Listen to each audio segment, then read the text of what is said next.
fight my mouse, fight my bees. Fuck no. I'm old and my eyesight is shit, and I struggled to read. Oh no, I can't ride a bike. What am I going to do? They came like a bolt out of the blue to discuss everything in geekdom. Ladies and gentlemen, it's time for the attack of the 50-foot nerds.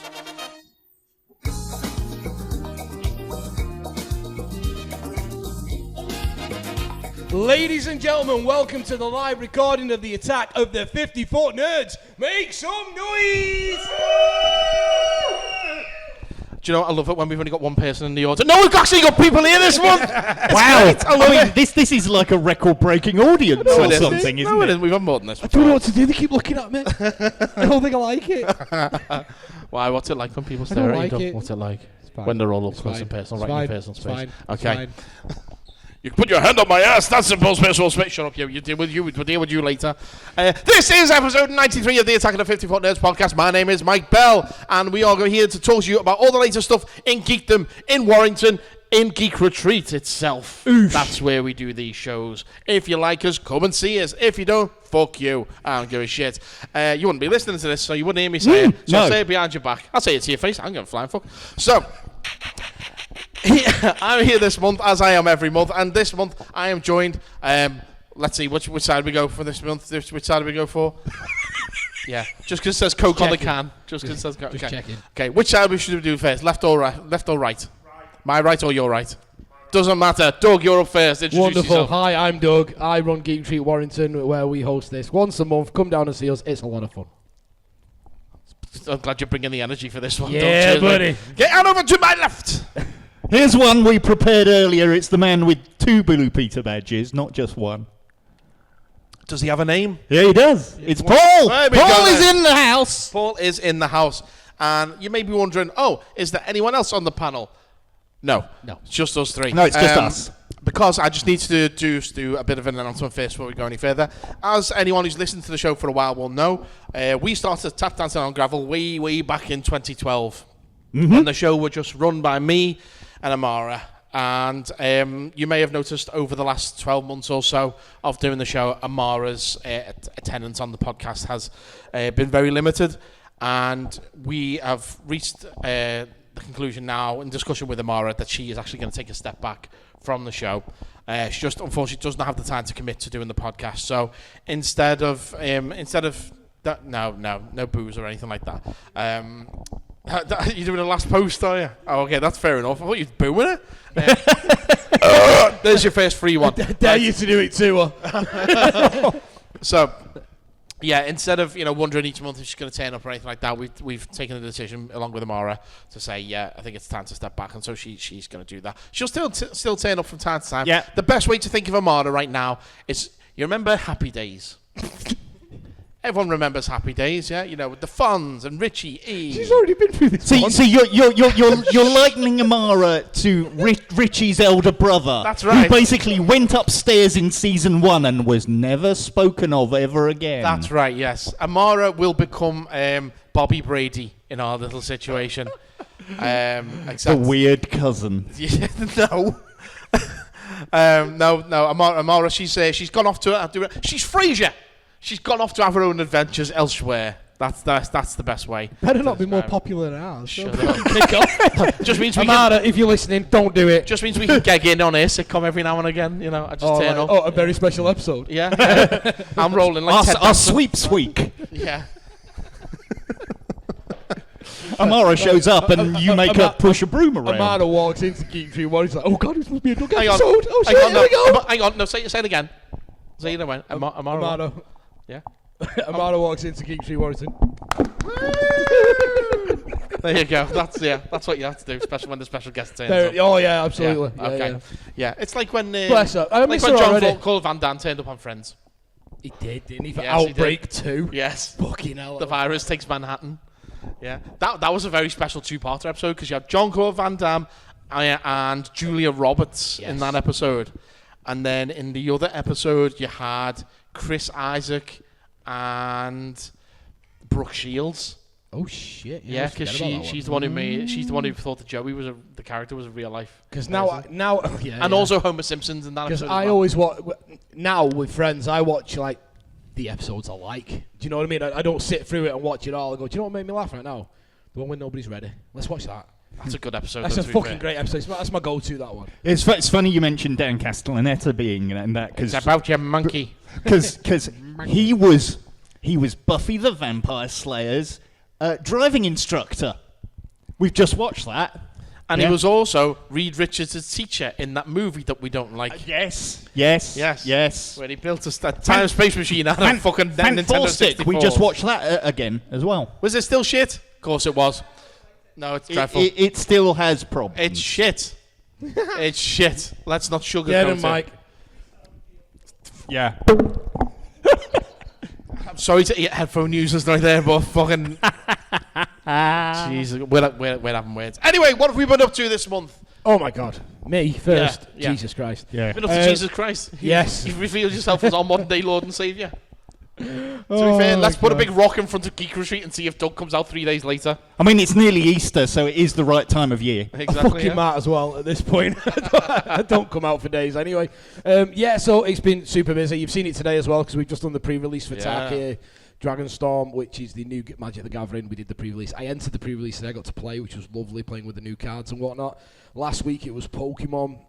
It's just something every week, and it's been a blast. It's been hard work, but it's been really good. Yeah. We were talking before about how much hard work it's been. It's been an interesting few weeks for you, hasn't it? Yes, it really has. Yeah. It really. But you got has. through it, mate. That's the main thing. Still here until the next time that it happens again. Yeah, next week. Yeah. What's pre-releasing next week? It's not pre-release. Does anyone ever just release? No, there's always a pre-release, isn't there? There's so many jokes there. Now clean up after yourselves, you know what I mean? Make sure you got a towel ready when you got a Pokemon pre-release. Yeah, it's not just a release, it's a pre-release. Yeah.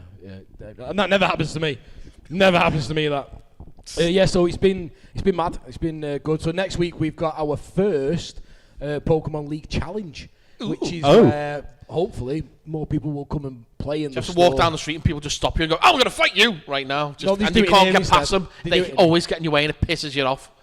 And you're just trying to get on with your day, get to the next town or whatever it is. Yes. And then some child with a butterfly net wants to challenge you for like 50 Do you know what, Mike? That's exactly what it is. I want you to come next Saturday and do that outside of my shop. Yeah. That'd be great. You go do that. Fight my mouse. Fight my bees. Fuck no. Just let me get them on my box of wasps. Yes. Box of wasps. That's a box of wasps. I choose you. Yeah, that's coming in Gen 10. Box of wasps. And it's just gonna be a big wasp with boxing gloves on there. That's what it is. Box of wasps. That does sound like the sort of thing John That's Hollywood what I've done all come month up anyway. with. I've been doing that all month. What have you been up to? What have I been up to? So a couple of things. One, we've already talked about, but worth talking about. Yes. We've been playing Lorcana. The Disney TCG. Disney TCG. So basically, TCG, got an absolute bargain from the local Asda. Yeah. It was like £6, and it was like, yeah, can't turn that down. I can't because they're like, I can't thank Asda enough for you spending £6, getting hooked, and then coming to me for the rest. Yeah, exactly. Fucking amazing. Exactly. Thank you, Asda. Take me to your dealer. Yeah. You got one on speed dial? It's me. I know, yeah. Yes, it was a gateway box set, so it teaches you how to play. It's we spoke about this before, didn't we? You set up decks inside and the board and everything. We played a couple of games. We're not fully through the instructions yet because they split the decks. I'll just show you instead. It's easier. Into 3. Just come in a bit earlier next week. Yeah. Next week. They use podcasting behind my back. No. Their own sitcom. Yeah. So, but we've enjoyed it so far. in the morning. and I mean, hello and welcome to Geek Retreat Warriors. We love you. And it's coming up to 5 minutes past the hour. Having played a little bit of Yu-Gi-Oh when Joshua was into it. Gross. Yeah. But Are you a bitch for Yu-Gi-Oh? No, I'm not a bitch for Yu-Gi-Oh. Apart from anything else, I'm old and my eyesight is shit, and I struggled to read the cards. You will with those. And who wants to know that that's going to be a credits clip on this episode? The thing is, though, I can live with that. With Yu-Gi-Oh cards, they are smaller than all the other cards. So all the other cards are called standard size. So they're Japanese size. They are smaller. Yes, and the Japan. writing is frigging tiny on them as well. It is. Yeah. You need binoculars out. Yeah, But it is in Comic Sans, so you know. So far, Lorcana definitely feels like it's aimed at the Disney crowd. So 100%. it feels like a your magics and that, but it's not anywhere. You feel like you're cosplaying as Goofy or something. So we run it on a Thursday night in here, and Yeah. we do have some really competitive players, and they are playing decks that are.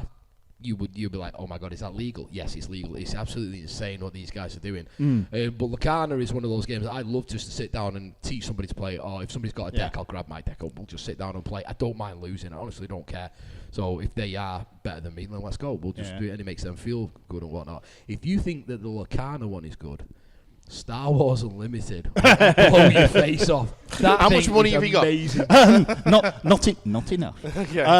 Never enough, to be fair. Never enough. But I think we can all say that. The other thing that I've been up to, so obviously here at the Attack of the 15-Foot Nerds, we are massive supporters of bricks and mortar businesses. We like our friendly local game store because we're here. We like our local comic shops and gaming stores. So shout out to Trade and Play in Birkenhead.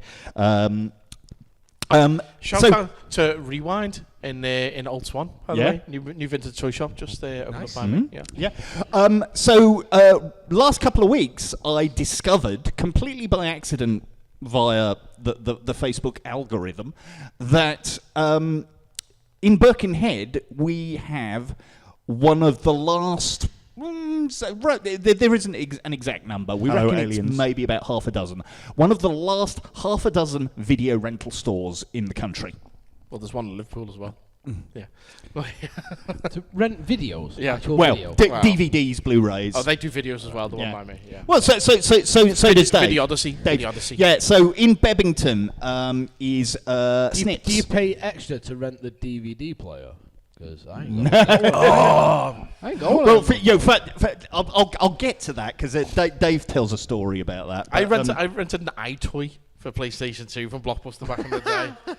I was made up because I was like playing the window washing game and stuff like that. Well, I'm washing the window, me own a fucking filthy and stuff like that over there. But I'm pretending to wash windows on my telly. Yeah, I remember that. They're bringing a new iToy in for fucking the Nintendo Switch 2. That's going out. That's one of the things they were made up about on the announcement this week. They were like, and ours even comes with a camera now, yes. Oh, yes, you've got a camera. And some of the games have, like, inbuilt things. It's like, that's been around since, like, 2001, mate. Yeah. Cameras are not a new thing. Took Nintendo 25 years to catch up. The iToy, I remember that. It's Snips. It's actually a family business. It used to be run by his dad, but it's now run by a guy called Dave Wayne, who you've probably come across some of the stuff he's worked on. Well, he's massively into his horror stuff. He's done books. He's done commentaries on for people like 88 Films, Arrow. The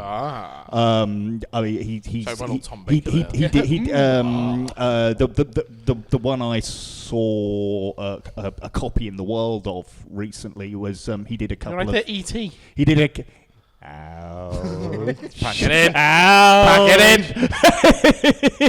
in. He did a couple of the commentaries on the Children of the Corn box set. Oh, okay. Yeah. Aside from the first one, they're all shit. Yeah. So when you get to meet Dave, you and he will have lots to talk about. I'm sure. He's got a YouTube channel, so look out for Snips movies on all the socials. But he does a weekly show on his YouTube channel, which is inside the video store. So he just talks about what's come in, what people are renting, other bits and pieces, shows people around the store. Really, really, really good engagement there. But he's also started doing a thing that he just calls 5 films. He's basically ripped off the Criterion cupboard. Oh, nice. Yeah. Desert Island Discs, as we used to call it. Yeah. So he basically has his punters come in, pick 5 films that he has in stock, and talk about them. And I've been moonlighting for another podcast basically, so I've gone off and I've done that this week. That'll be coming out in about 5 weeks' time. I've got another one coming up that I'm recording before the end of the month, but we'll talk about that at a later date. He's got a few in the bag, as it were. My one should be out in about 5 weeks' time. Obviously, I'll share the links and what have you at the time.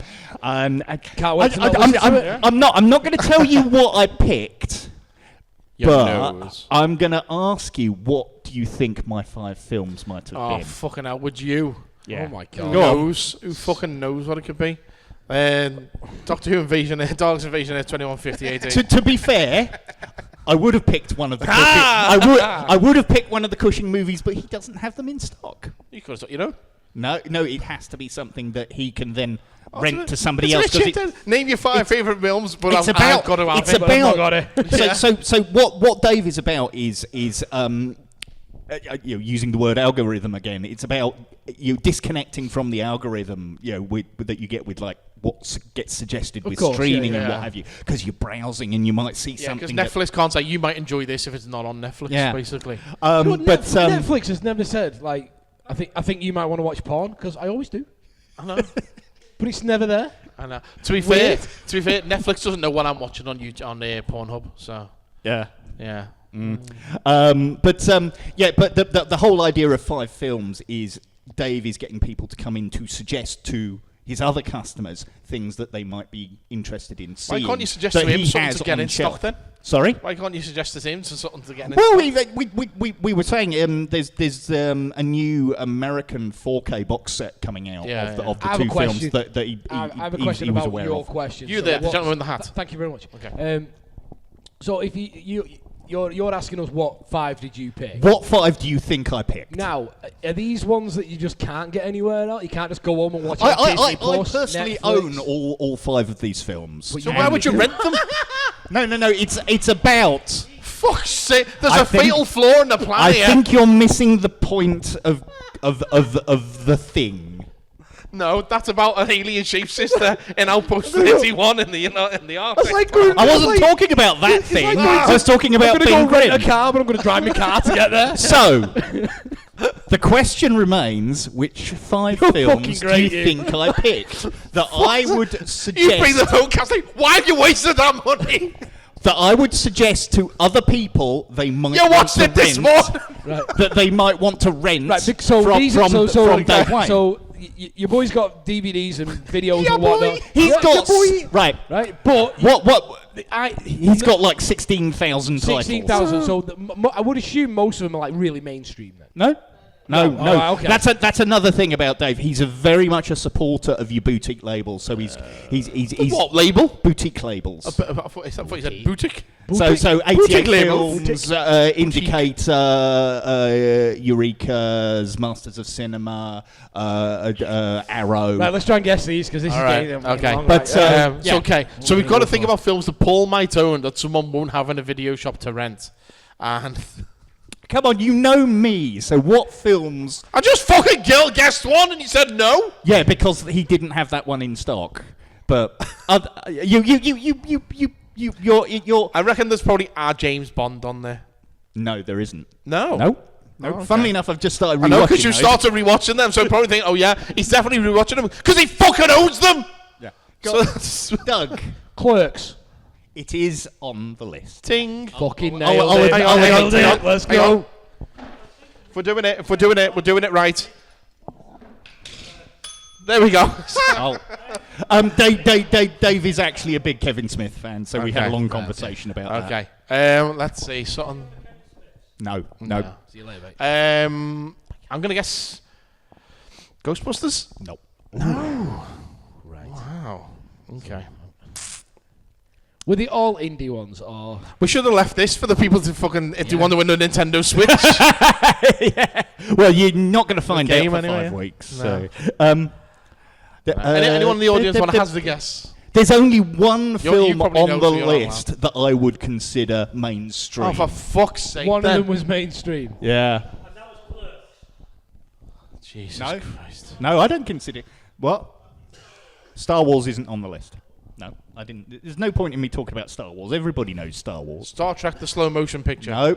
Slow motion picture. Sorry. Have you never heard it called that? I made me giggle that. Right. Or it's sometimes also so called let's go Star Trek: genres. The Motionless. We're never Picture. going to do this unless we at least. It's never going to be a genres. horror. It's never going to be a horror on there. Right. So no horrors. No. No, he doesn't do horrors. The train pulling into the station. The old thing. My wife knows me very well. I would fucking hope so. She's married to you. Yeah. So Space Odyssey. no. Flubber. No. No. Oh shame. Citizen Kane. Clerks. I know which one you mean, but you don't. The black and white film that he likes that you don't. Everyone likes it. It's Schindler's List. No. No, okay. So give us a genre then of the films that are on there. Pulp Otherwise Fiction. we're gonna. No. No. No. Fuck's sake. So we've say got what? Clerks, we've got Metropolis, then we've got Debbie Does Dallas. what He's got that one, yeah. the one I consider mainstream. The one I consider mainstream is I would consider a high concept fantasy movie. How old is it? Look, I mean, look at him. It could be fucking, About 40 years. 80s. The Never-Ending Story. No. High concept. The Labyrinth. No. Yeah, Legend. No. High concept. High concept. Fantasy, did you say? Fantasy. High concept fantasy.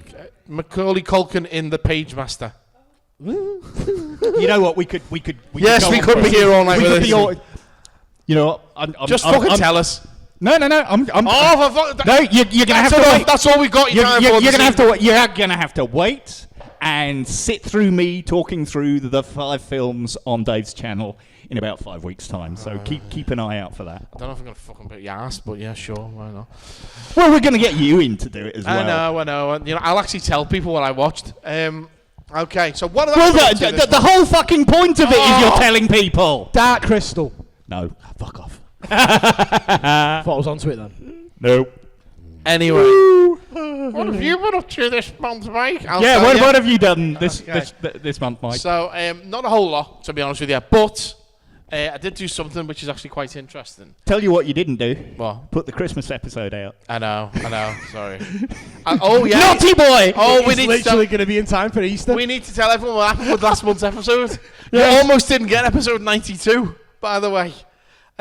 So we finished the show here last month, and I saved it on the computer as I normally would. And I thought this is taking its time to do, but eventually it finished, and I was like, okay, threw the computer off, turned it off.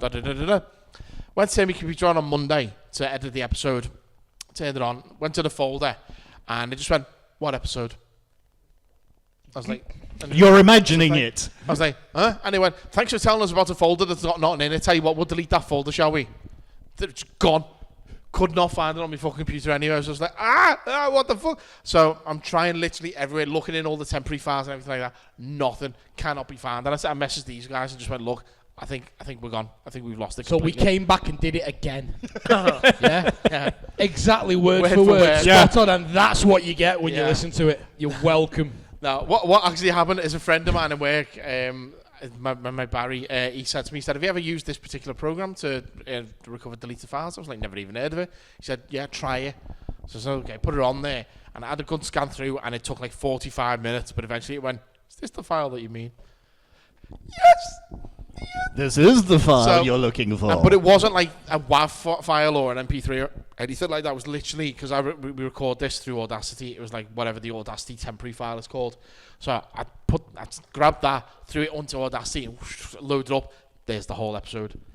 Yeah, moved around a few times just to make sure it played and everything like it did, and then I exported that file. I was like, thank God. And So that's yes, what Mike did all month. so yeah, I shit myself for a long time. It was. Do you know what though? When you did send us a got message, done, you might have yeah. lost it. I was a bit gutted because it was a really good. It was. episode. It's a show, was a yeah. fun one. it was Fun great show. fun, wasn't it? But what it actually did this month in terms of like fun things is I went to a place in Chester, called Challenge Point. Yes. I don't know if anyone's heard of it. I told you about it because I saw you. Yes. Well, not long after Kath and I walked past it because we went and because we were following you. We went and we went and supported a friend of Kath's who was doing the run, Chester 10K. Yeah. So I went to this place. It's run by the same people who do breakout escape rooms. Okay. And basically what it is, has anyone ever wanted to be on a game show? Sure. Yeah. And How about not to hasn't actually done it, How unlike about me and Monk. Yeah. How about actually wanting to be on done several it. game shows? Yeah. I've been on game show. Oh yes, that's right. I was on the movie game Yeah. when I was 11. Yes, you see, We need the still footage need. for that. I still need to Again? make We need inquiries. the footage. I need No to idea make where it is. It was on a VHS, but I need to make Long gone. inquiries about because I know people who we may be able to find it. We just need to work out which episode it was. Well, this particular place, this Challenge Point, it's basically, if you've ever wanted to be on several game shows, you get your chance to do it all in one day. So you can go down and go in groups of at least 2 up to 6, and then you're playing at the same time as other teams. And there's like 8 different ones you can go into. So the first one that we did was basically like a trivia game. But so you had like Nerf guns over to the side with all the pellets and stuff like that. And like the screen will flash up with a question, and over on there'll be a spinny wheel on the wall over there that'll have a load of different celebrity faces on it. There'll be 2 mannequins over there that say yes or no. There's 6 boxes from Deal or No Deal, numbered 1 to 6. There's a bunch of cards on the wall: Ace, Jack, King, Queen, King, and all that kind of stuff. And the questions that pop up, you have to figure out what the question is and what the answer is. So, say for example, it'd be like had a hit song with Poker Face.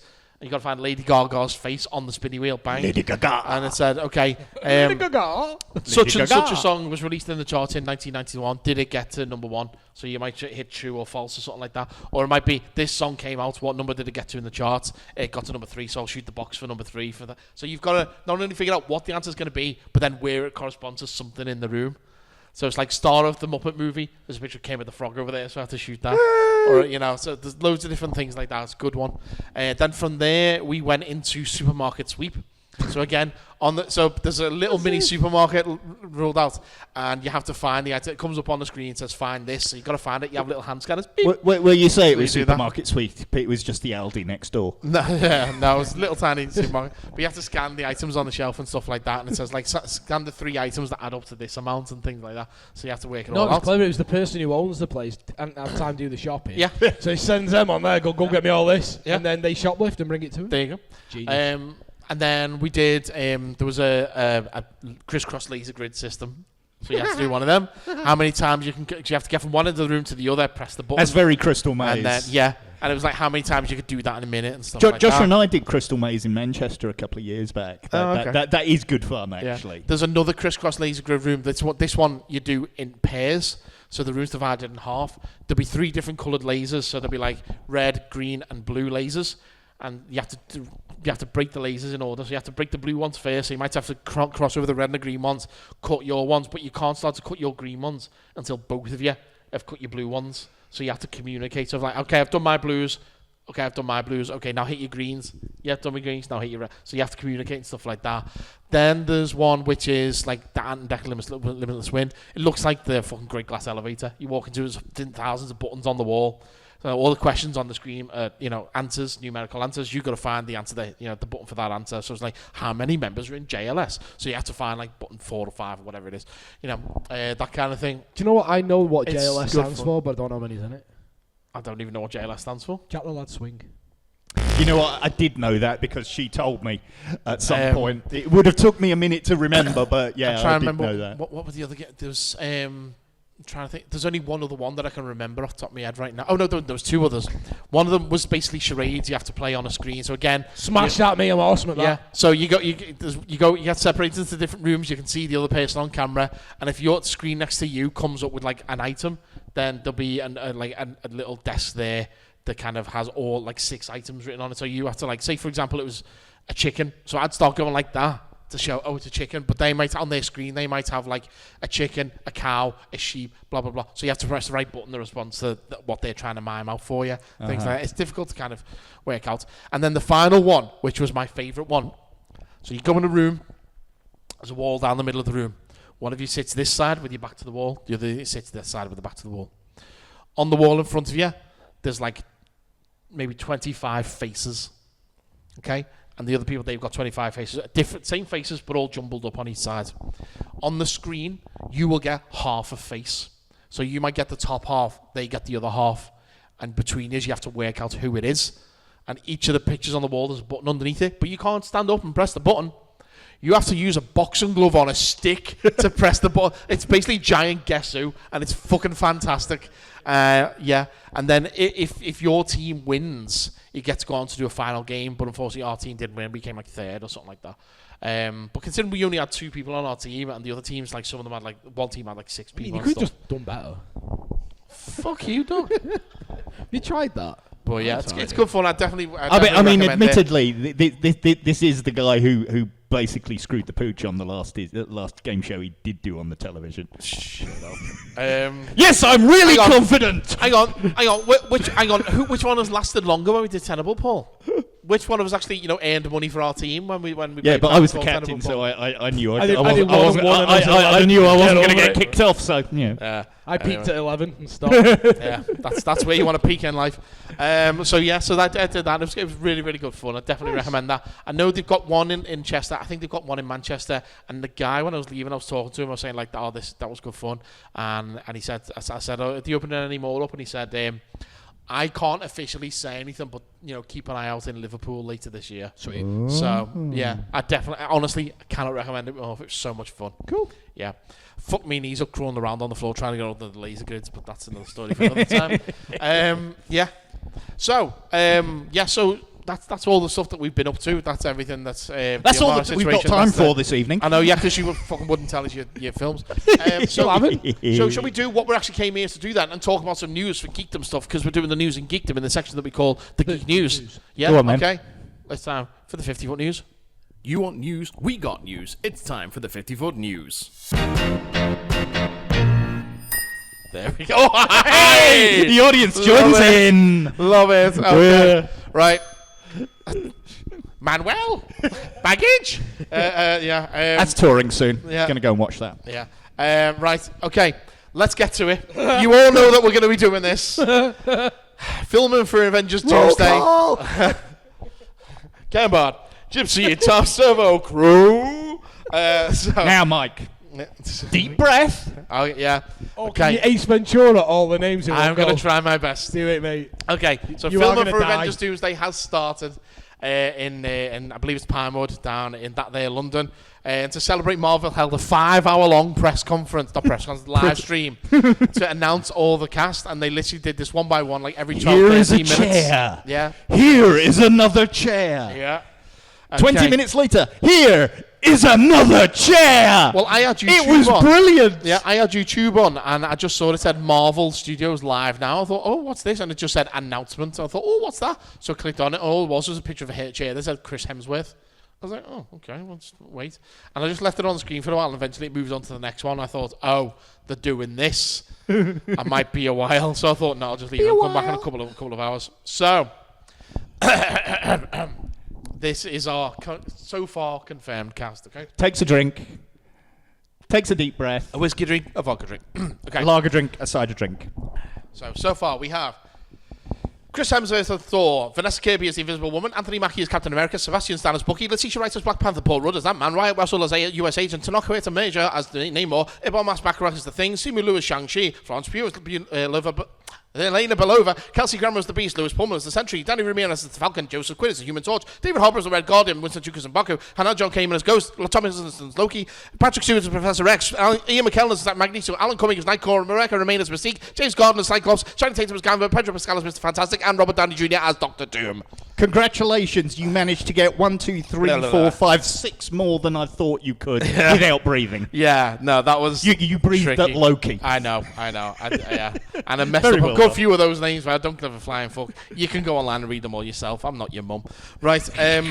But yeah, some interesting names there. Personally, I'm very interested to see. The Sentry is going to be in there. Yes. That confirms he's going to survive Thunderbolts first of all, and it looks that he's going to be a good guy eventually by the end of that movie.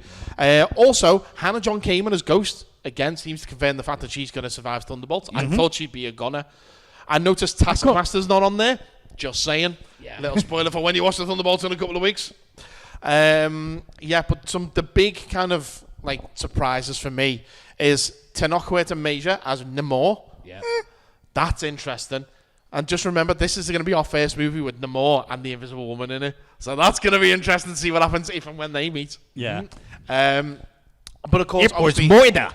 the main ones that everyone's just like, is Patrick Stewart back as Professor X. We kind of figured that was going to happen anyway from the end credit scene of the Marvels. Sir Ian McKellen, sorry, as and Sir Patrick Stewart. Sir Ian McKellen. Ian McKellen, yes. He's would you like to hold Glemdring? Yes, it's my sword. Put my hat on. I've taken speed. Yeah, all that kind of gear that's happening there. Ian McKellen, the fastest old man in the world. Makes sense. His son was Quicksilver. Alan Cummings coming back as Nightcrawler. Yeah. So that's going to be another fun 8 hours of makeup chair for you. It's almost a backdoor Avengers versus X-Men. I think I've seen that one. I got that on a dodgy website. I've seen that. Yeah. Avengers versus XXX. Yeah, triple X. XXX. Avengers versus Triple X-Men, yeah. To be fair, I think with Alan Cumming, I don't think it's going to be a case of throwing the prosthetics on. I think they're going to do like they did at the end of Captain Marvel. I think we're going to have a CGI Nightcrawler, and he's just going to come in and voice him. Yeah. I think it's the only real way you can do a good comic accurate skinny bastard, because Alan Cumming ain't a skinny bastard anymore. Let's face it.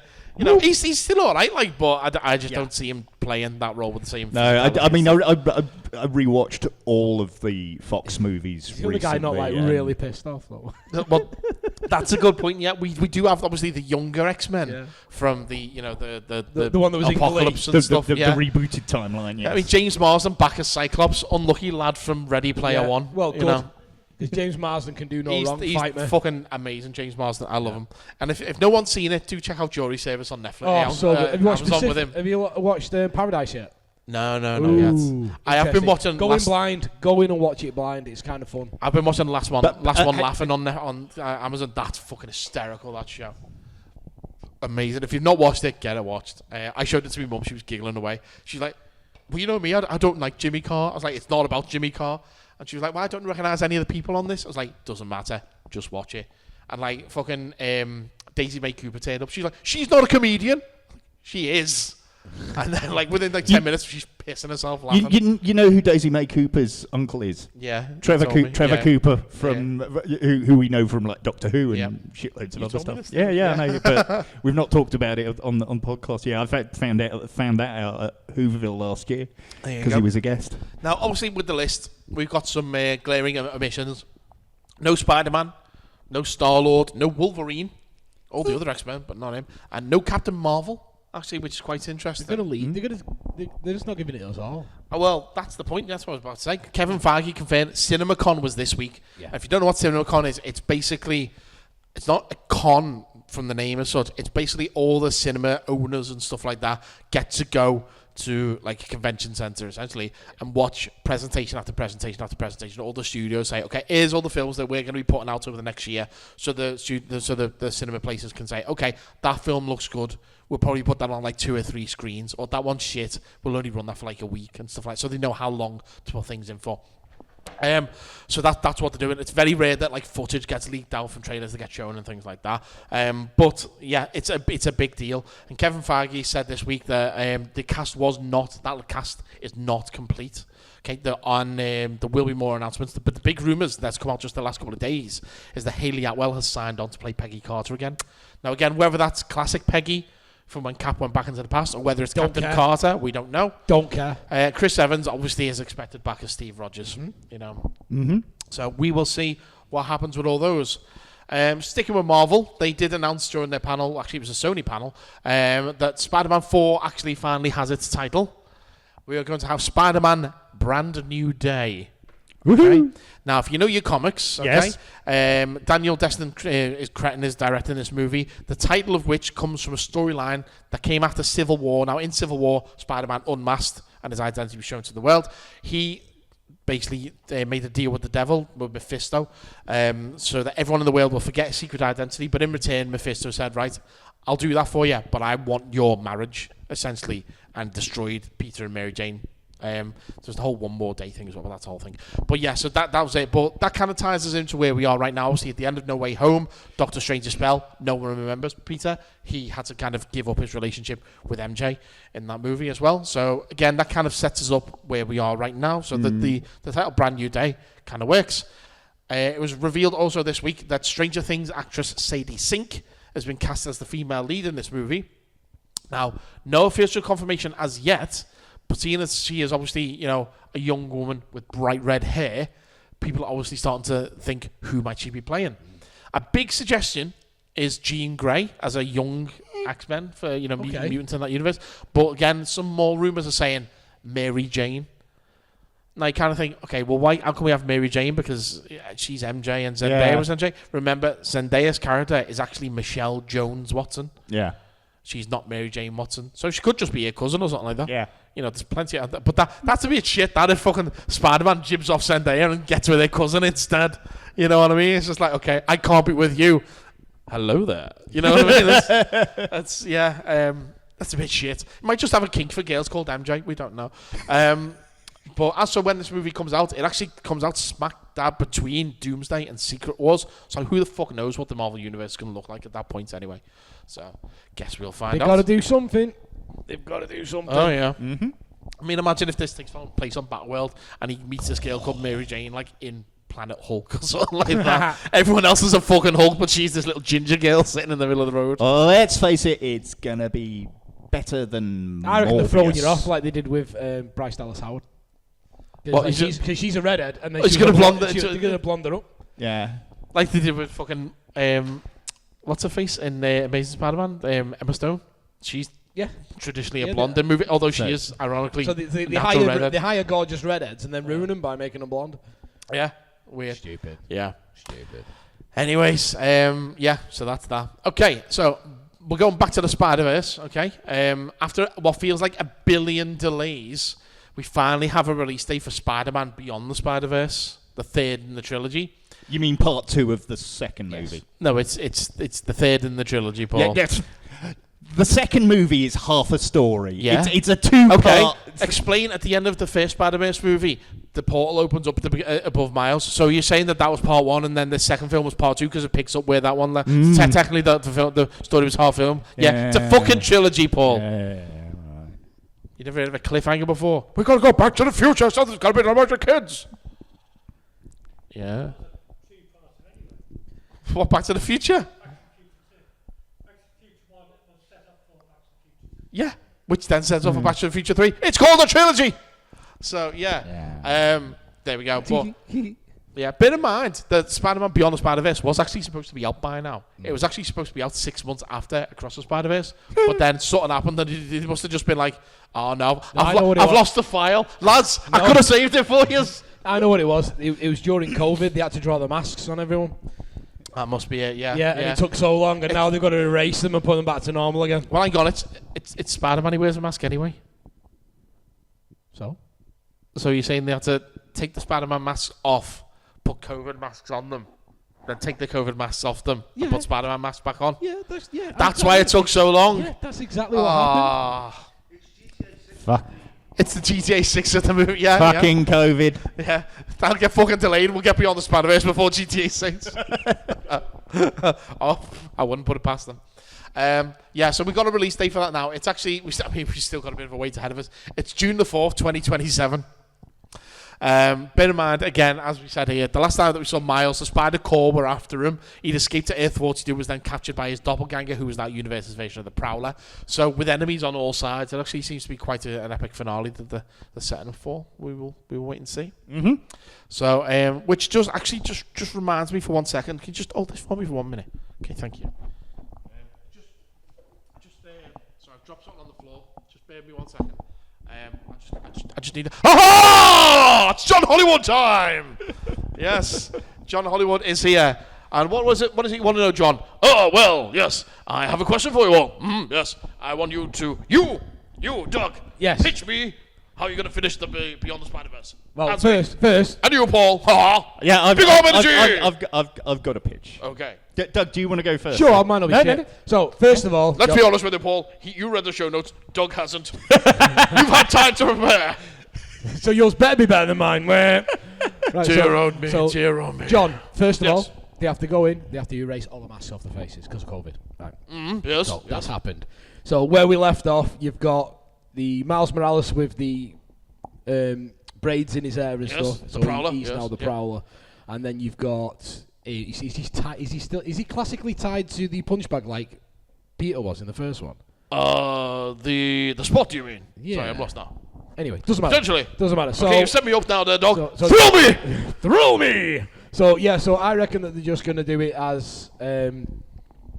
It's very difficult to hold the microphone and do this, by the way. I cannot think of his name. No, Spider-Man Do what, Mike? 2099. Miguel Miguel, O'Hara. so- O'Hara! So Miguel's going to find a heart in this, and Miguel's going to be the guy that's going to. But Miguel's half a vampire. Yes. Like Blade! Yes. Miguel O'Hara before Blade! Ha ha!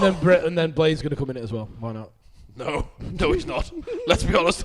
Never. That's not going to happen. Blade's not happening, no. No. There's only one. There's only one. There's only one. There's only ever going to be one. Yeah. Forget that guy, sticky fingers. I'm just more excited to see what they do. I can't come up with anything any better than what they're going to do. That's a good idea. Yeah. Well, On thank you for You're reiterating everything we already know, Doug. Ha ha! Thank you. Paul! Thrill me.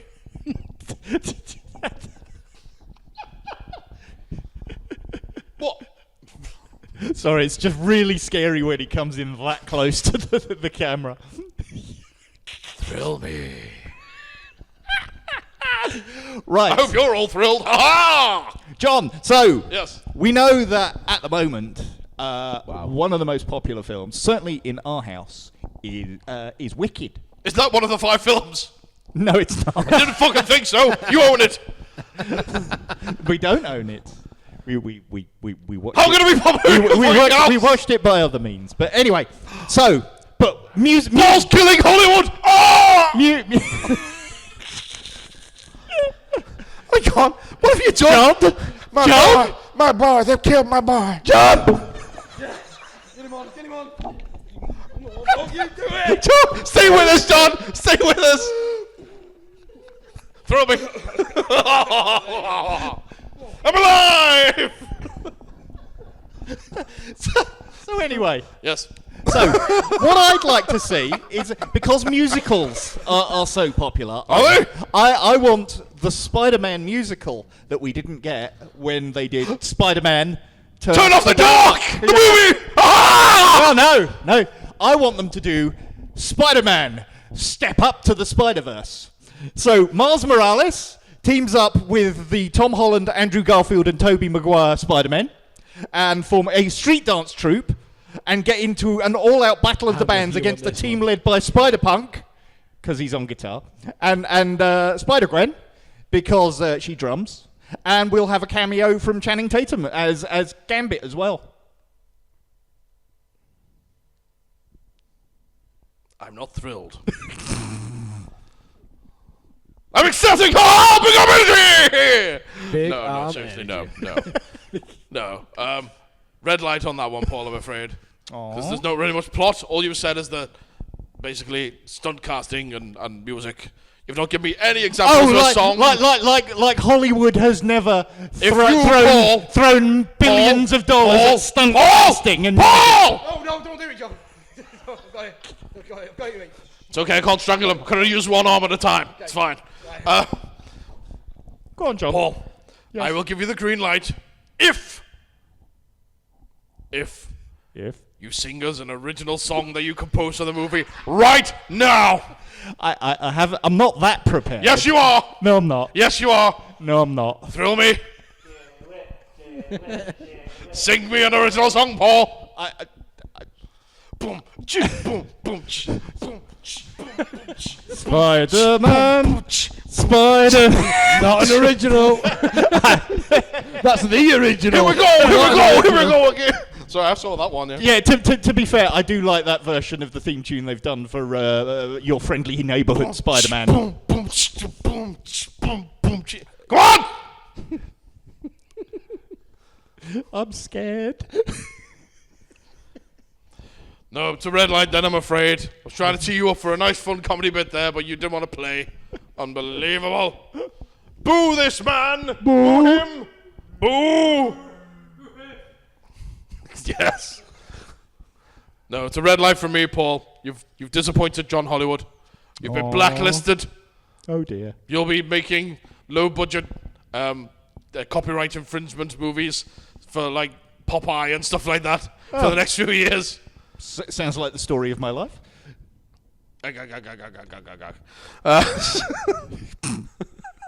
Oh well, I'm gonna go now. I have to go and get checked out because I almost died. Killing Hollywood, I don't believe it. See you later, John. Goodbye. Bye, John. Oh God, I can't believe you just almost killed John Hollywood because you decided piracy. You seriously do not know how funny that looked. Willow. No, you asked that earlier. You don't think I realised how funny? Do you realise it's my Paul? It's not a real person, you know. It's my hand. Fuck's sake. Anyways, let's move on now. Let's do something that's more related to why we're actually in this venue.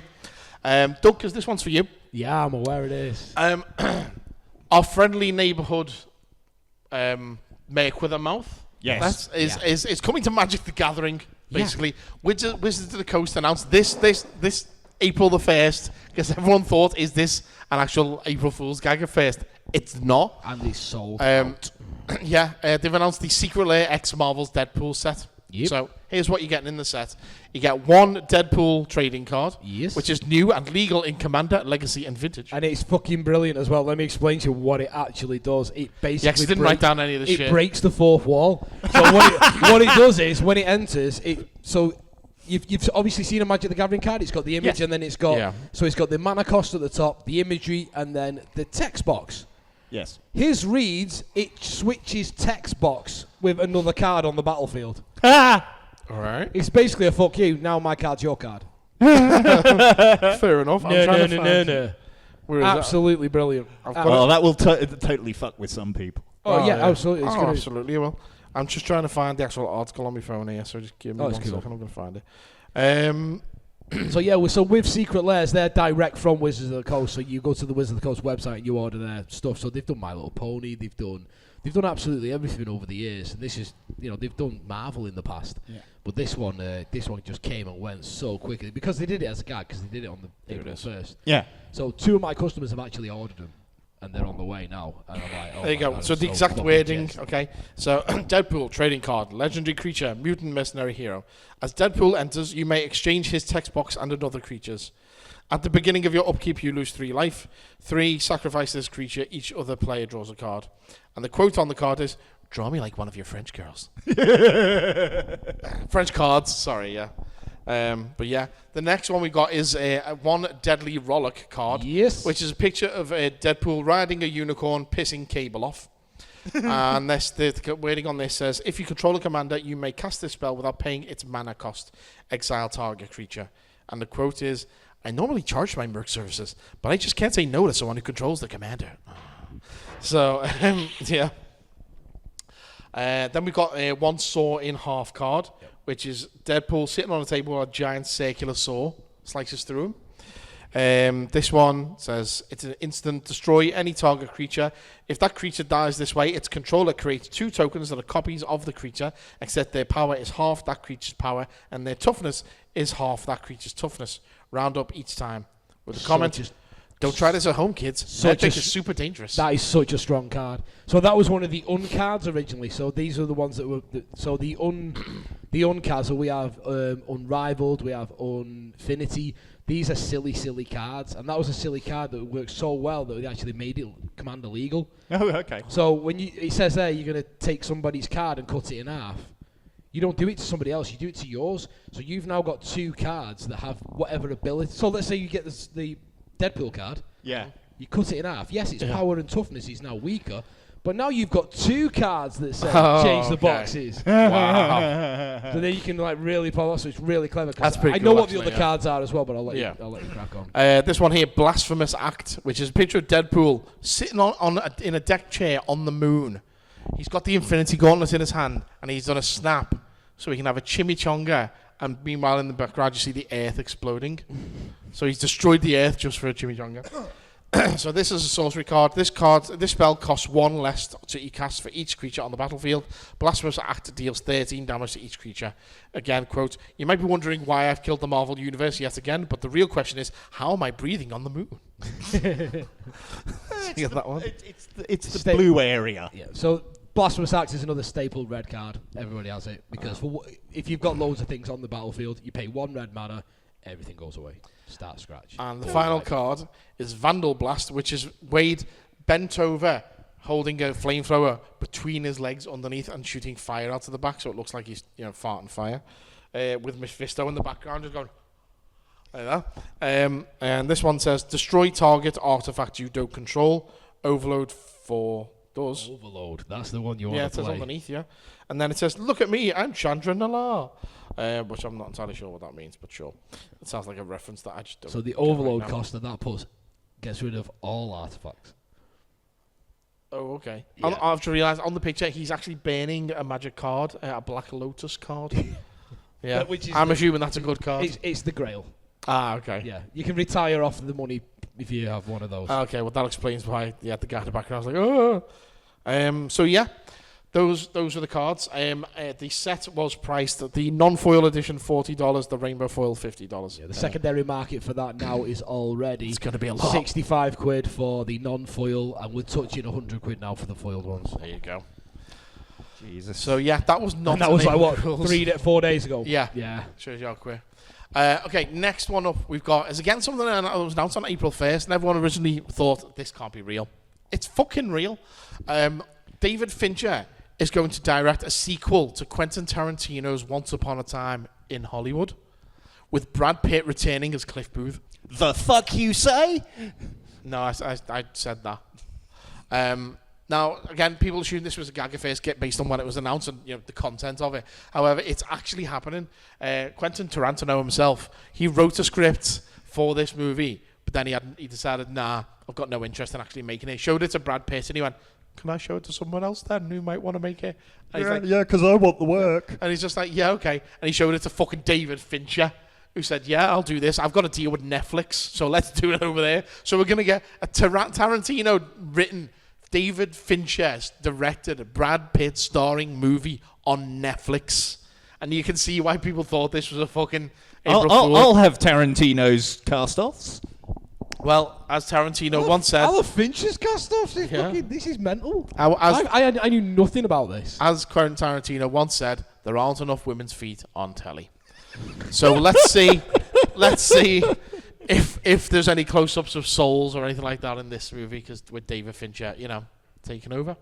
Because there weren't enough souls on show in True Romance, and Quentin wrote that. It has been a while since there's been a Tarantino script directed by somebody. I mean, Dusk Till Dawn was the last one, wasn't it? Yeah. Oh shit, yeah. But that did have feet in it, so Yeah. we were all right there. Yeah, but they were in his mouth. Yes, That's why. exactly. That's why he. I'm that's why not he doing was- this yeah. unless Salma Hayek's foot It's is just in like, my yeah. mouth. Okay, we're about to shoot the scene where she's like, I'm gonna need to do a quick rewrite. And action.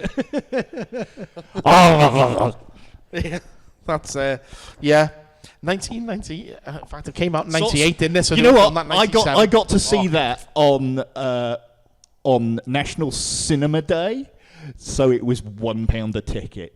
Fucking hell. Yeah, you remember when they used to do National Cinema Day, Yeah. and all cinema tickets were £1 on that day. Of course, this were the days when a and pound mate could went get you and a saw bus it. ride home and a bag of chips afterwards too, and you still have enough for 80 pence shoes at the next day. The Colchester Odeon.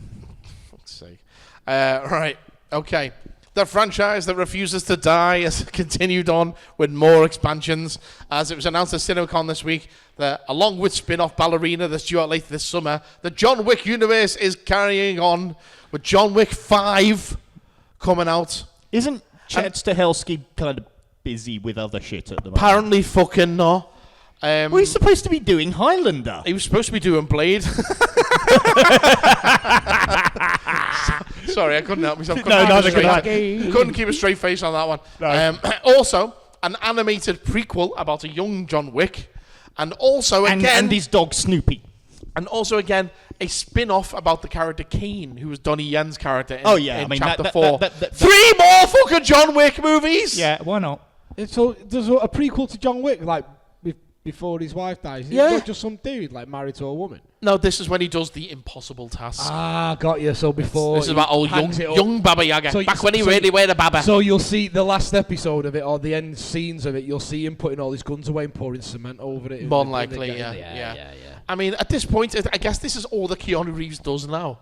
Yeah. I mean, someone buy him a pack of Locana or something like that. Give that man a hobby. Buy him a yo-yo, something. Yeah, I don't know. Whoa! I make John Wick movies. Keanu Reeves, Mr. Reeves, if you are listening, and I will give you free Locana cards. No, just literally imagine in my shop. Imagine if someone gave him a yo-yo. Yo, yo, yo, yo. It doesn't come back. Whoa. Yo-yo. You know, it just sounds like something he'd be very happy with, you know. Buy him a fucking slinky, show him the top of the biggest stage you can find, and just keep him entertained for hours. Oh, it keeps going down the stairs. Oh. Yeah. Just have a crack on, mate, you know. And you know what? That's something I've been watching because of Kevin Smith. He's been talking a lot about... Yeah. They walk downstairs alone or in pairs. He's been talking a lot on Fat Man about the Things That Made America franchise, and a couple of those shows are on Sky History over here. So I've been watching. Over here, it's the Toys That Made America is rebranded as the Toys That Made the World, we watched the first episode, and the Slinky is one of the things. So the Tory. So Kevin's absolutely right. The whole style of the thing is just like, you know. In some of the ones they do about the food that made America, it's like, this man is Ray Kroc, and he's about to buy McDonald's. It's just that whole style. Yeah. You bought a McDonald's? Yeah. No, not done it in years. There was a Minecraft thing in it. It was great. Yeah, I heard. Yeah, I've seen the adverts. Yeah, I've seen the adult Happy It's Meals. It's very adverts. expensive for basically the same things you'd normally buy. Yeah, but it was nice though, to be fair. Yeah. That sauce is a bit hot though. Oh, sounds good to me. Oh yeah, it's and I like a hot sauce, but that's fucking hot. That is. But yeah, Keanu Reeves, fucking buy a book or something, lad. Just stay home for 20 minutes. I'm sure your family would like to see you, and cut your hair as well. You look like a bloody beatnik. Anyway, last month we talked about something, and we were very close, but no cigar. Because we talked about Nick Frost, and we said that he might be playing Uncle Portions in the Harry Potter TV series. It looks like he's actually going to be playing everyone's favourite half giant instead, Hagrid. Oh, really? Yeah, Okay. Which is great casting when you think about it. He's he's a lovely, cuddly guy. Well, yeah, but they're gonna bulk him back up again, aren't they? Let's face it. They're also going to make him 8 foot. Yeah, So, to be fair, he'll be all right with that bit. Yeah. Funnily enough, last convention that we did, Yeah. we were wandering around, and somebody suggested that you and I should cosplay Simon Pegg and Nick Frost. We should. Which, to be fair, I already do Simon Pegg. So yes, you need to do Nick Frost. Paul roofies him and then climbs into his room at night. Oh, wants a beam up. So I'll show you, Peg. Let me just check. Yep, spaced. Happy Okay. International Women's Day. Yeah, but Hagrid, Nick Frost is Hagrid. Yeah. I'm happy with that. It also seems to be pretty much a lock right now that Janek Mattia is going to be playing Professor McGonagall and Papa Seydoux as Snape. Well, that was one I called, wasn't it? Well, to be fair, it's been going around in a while. But Yeah, it's just but I think that's going to be good casting. Yeah, but I always get don't confused. forget the big guy. Which big guy? Which Oh, we talked about that last month. It's, but you've got to mention it again. Oh, Johnny Lithgow. Because he's a fucking is going to legend, be that's as right. as I can't 112-year-old fucking. He's never going to die anyway, so it's fine. Yeah, exactly. Yeah, now he's going to be Legends don't Dumbledore. die. Yeah. So excited. Yeah, as Dumbledore. Oh, Yeah. fucking Yeah. love John Lithgow. I just want him to do. You know when we get to Goblet of Fire when he's like 12 years old. And I want him to, did you put your name in the Goblet of Fire? I want him to give that with the same amount of energy as Santa Claus the movie. For free! For free! Did you put your name in the Goblet of Fire? That's what I want. I don't think he's got that in him anymore. I know, because he's fucking a pile of dust with He's amazing. in a cloak at this point. But yeah. Yeah, but so was Richard Harrison. Look what happened. No, for Dumbledore. Oh, Richard Griffith's Okay, father, was it? actual age. Yeah, true. Mate, yeah. Fucking Jude Law sitting at home going, "Hello, hello, Well, no, Hollywood. When you let me, oh wait, no, Paul killed you." So, he's busy in a galaxy far, far away. well, so. true, yeah, hanging about with kids, which is what he could have done at fucking Hogwarts. Space Goonies. Yeah, that you make that sound so bad though. Well, he's with that little elephant lad, you know what I mean? So he's got the trunk on him. Ah, so. Neil, he's our favourite. Yeah, maybe he does. Who knows? Reboots ahoy! By the way, now got some announcements. Ahoy, ahoy. Reboots. Hello. Ahoy, hoy. You are in. Ahoy, ahoy, ahoy. Yo ho! What the? Why use pirates? Well, I wasn't going there, but you know. Yeah, I remember that. I remember Yo Ho Ahoy. Okay. Age. Right. Yeah. Starship Troopers is getting a reboot. Would you like to know more? Of course you would. So, it's been. I say it's getting a reboot. Right now, it's being worked on by District 9's Neill Blomkamp, who has a distinct track record of things not actually working out for him. Hello, aliens. Yeah. Where's your Aliens movie, lads? Where's your RoboCop movie? You've basically done fuck all in District 9. Let's be honest. You did Elysium, yeah. I think you did something else as well, but just. I think it must be a really great career to be able to make a living. You know, basically, people throw enough money at you that you actually don't end up having to make a thing. What his job is at the moment, as far as I can tell. It's called Marlon Wayne's in. What I've discovered at the moment is Neill Blomkamp's job seems to be walking into film studios and going, you know that old film you got? All right, I want to do it again. Okay, this is Dave. Meet Dave. All right, Dave is going to sit down. We're going to go. You're going to give us an office and you're going to pay us, and we're going to sit in here for the next 2 years. And Dave's going to draw pictures of people from your old film now as their characters, and then we're never going to make that film. Give me money, please. Because that's what it is. Like, okay, let's draw loads of pictures of Michael Biehn and Sigourney Weaver, modern day style, dressed as Hicks and fucking Ripley. Let's draw loads of pictures of Peter Weller, fucking 12-year-old again, Peter Weller. He's only 11. Oh, okay, yeah, sorry. Who may as well be a fucking cyborg at this point, about his ability to get around. So let's draw pictures of him as RoboCop again. When he gets sacked from this job, he just like walks out the office, walks like 4 steps, there's another open door, and he goes, oh. Yeah. Goes he just wanders around studios at this point. Do you know RoboCop, right? Yeah. Excellent. No, he just walks in.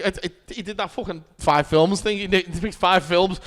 Aliens. I'll make another Aliens. No, okay. RoboCop, I'll make a RoboCop. Starship Trooper, okay. I'll guarantee you, within the next 6 months, there's going to be pictures of old man Casper Van Dien rocking about. I guarantee you. Yeah, all you need to do is go to Comic-Con in Liverpool, and you'll see old man for Casper Van Dien. I know, yeah, but we need to see fucking Denise Richards as well and all that kind of get. We got to see that. just in general, to be fair. But yeah, let's just wait and see. Jake Busey, let's bring him back as well. Michael Ironside. Yeah, well, he's still knocking about. Yeah. Oh, He's doing Comic-Con as well. Josh told me a fun story about Michael Ironside. Really? Josh did a convention with him not so long ago. I'm not going to tell the story on mic, though. Oh, okay, you can it's tell me better later. Off mic, put it that way. But yeah, all I'll say is if you go into Liverpool Comic-Con, don't take a photo of Michael Ironside unless he's agreed to it. That's all I'm going to say on that. Let's see what else is happening in terms of reboots. Oh yeah, we're getting another live-action Scooby-Doo. Another one. Like we need another one. Sure. Yeah, why not? Okay. Oh, this time it's happening on Netflix. This generation hasn't had one yet. No, true. Let them have it. Yeah. Well, no, but this generation has got Mindy Kaling's Velma show. Yeah, so we need a new one. Yeah, it's expected to be similar in tone to Riverdale. Oh, God. Here's the synopsis. What voice do we want to do to read out this synopsis? Scoobies. Ruh-roh. Right. Ruh-roh. During the summer camp. Nah, that's not going to work. I'm not going to be able to... Scrappy-Doo. No. Just no. Nobody wants to hear that. Like Zoinks, yo, during their final summer camp, old friends Shaggy and Daphne get embroiled in a haunting mystery surrounding a lonely lost Great Dane puppy that, may have been witness to a supernatural murder. Zoinks! Together with a pragmatic and scientific townie Velma, yeah, I'm getting a prostate exam at the same time, and the strange but ever so handsome new kid, Freddy. They set out to solve the case that is pulling each of them into a creepy nightmare that, like, threatens to expose all their secrets, man. That is a really interesting colour you've just turned. It's almost the same as your top. I need a giant sandwich, quick. Yeah. Bravo, sir. Thank you. Well done. Thank you. Yeah, fucking Casey Kasem's rolling in his grave right now, but I don't give a shit. Yeah. I'd rather, yeah, no. Oh, there we go. Right. Okay, let's crack on then. We had a big week for Nintendo. We've already discussed that the Nintendo Switch 2 will be coming out. It's in fucking June, less than 2 months away. And all the titles that it's going to have. But let's not forget that there's still titles coming out for the Switch 1, including Ironfall Invasion, which we're going to be talking about a little bit later on. That sounds familiar. It does, the it hell does. you say? Yeah. But yet the most casual announcements of the week. Normally they do like big Nintendo Directs and stuff like that. This big announcement was literally we'll just update the text on this website. There's a new Legend of Zelda movie in the works. Oh, thank you, sir. Live action Legend of Zelda. They just changed the website to just say March 26, 2027. They just casually just threw that in there. Like, okay, yeah, you're getting that in 2 years. Now, there's no pomp, no circumstance, no Nintendo Direct, nothing. We don't really know too much about it at all. The only thing we really know about it right now is, God help us, it's going to be produced by Avi Arad. Oh, shit. Yeah. But no word on plot right now. But if I had to hazard a guess, I would imagine there's going to be some pointy-eared kid in green clothes who has to defeat a wizard demon pigman called Ganon and save a princess. It's going to played by Jack Black. Probably. It's going to be toyetic. All right, you've been watching Toys That Made Us, we know. All right. Toyetic. I got my word out. All the play features of the I've seen enough fucking interviews with Avi Arad. That one word a day toilet paper is really paying off, son. Must have had a big shit today, didn't you? Let's see. Toyetic. There we go. Right. Well, yeah. I would imagine that's what's going to be happening in that movie. Yeah. Of course, to be fair, if you want to know what a Zelda movie might be like, watch Legend. It's basically the same thing. You all right? Yeah, I was just checking where my dog is. She's asleep on couch. Yeah, she will be. Yeah, Legend is definitely not one of those and movies. Tim Curry's in it, so that's another reason to watch that film. How'd you do? I'm very well, thanks. How are you? I see you've We're in the middle of a podcast right now, though. So. Oh, you'll sing now, won't you, you prick? Because he's just a sweet transvestite. That's why. Apparently so. Okay. Hooray. Yeah, that's a big hooray for Nintendo as the hits just keep on coming. Hooray! as Hooray well as Nintendo. Switch 2 and Legend of Zelda, they announced that Pokemon franchise is going to have a massive collaboration. We already know that Pokemon and Aardman are teaming up. We're going to be getting some kind of Pokemon-related stop-motion thing, whether it's a full movie, whether it's just like creature comforts, but with like Pikachu. Plasticine Pokemon. Plastamacine. Yeah, I'd love to see creature comforts, but with like Pikachu talking about his electric bills and stuff. Oh yeah, my electric bills really went down this month because I plugged my tail into the plug socket, and yeah, just give us all that, But yeah, Pokemon themed sets are on their way from Lego.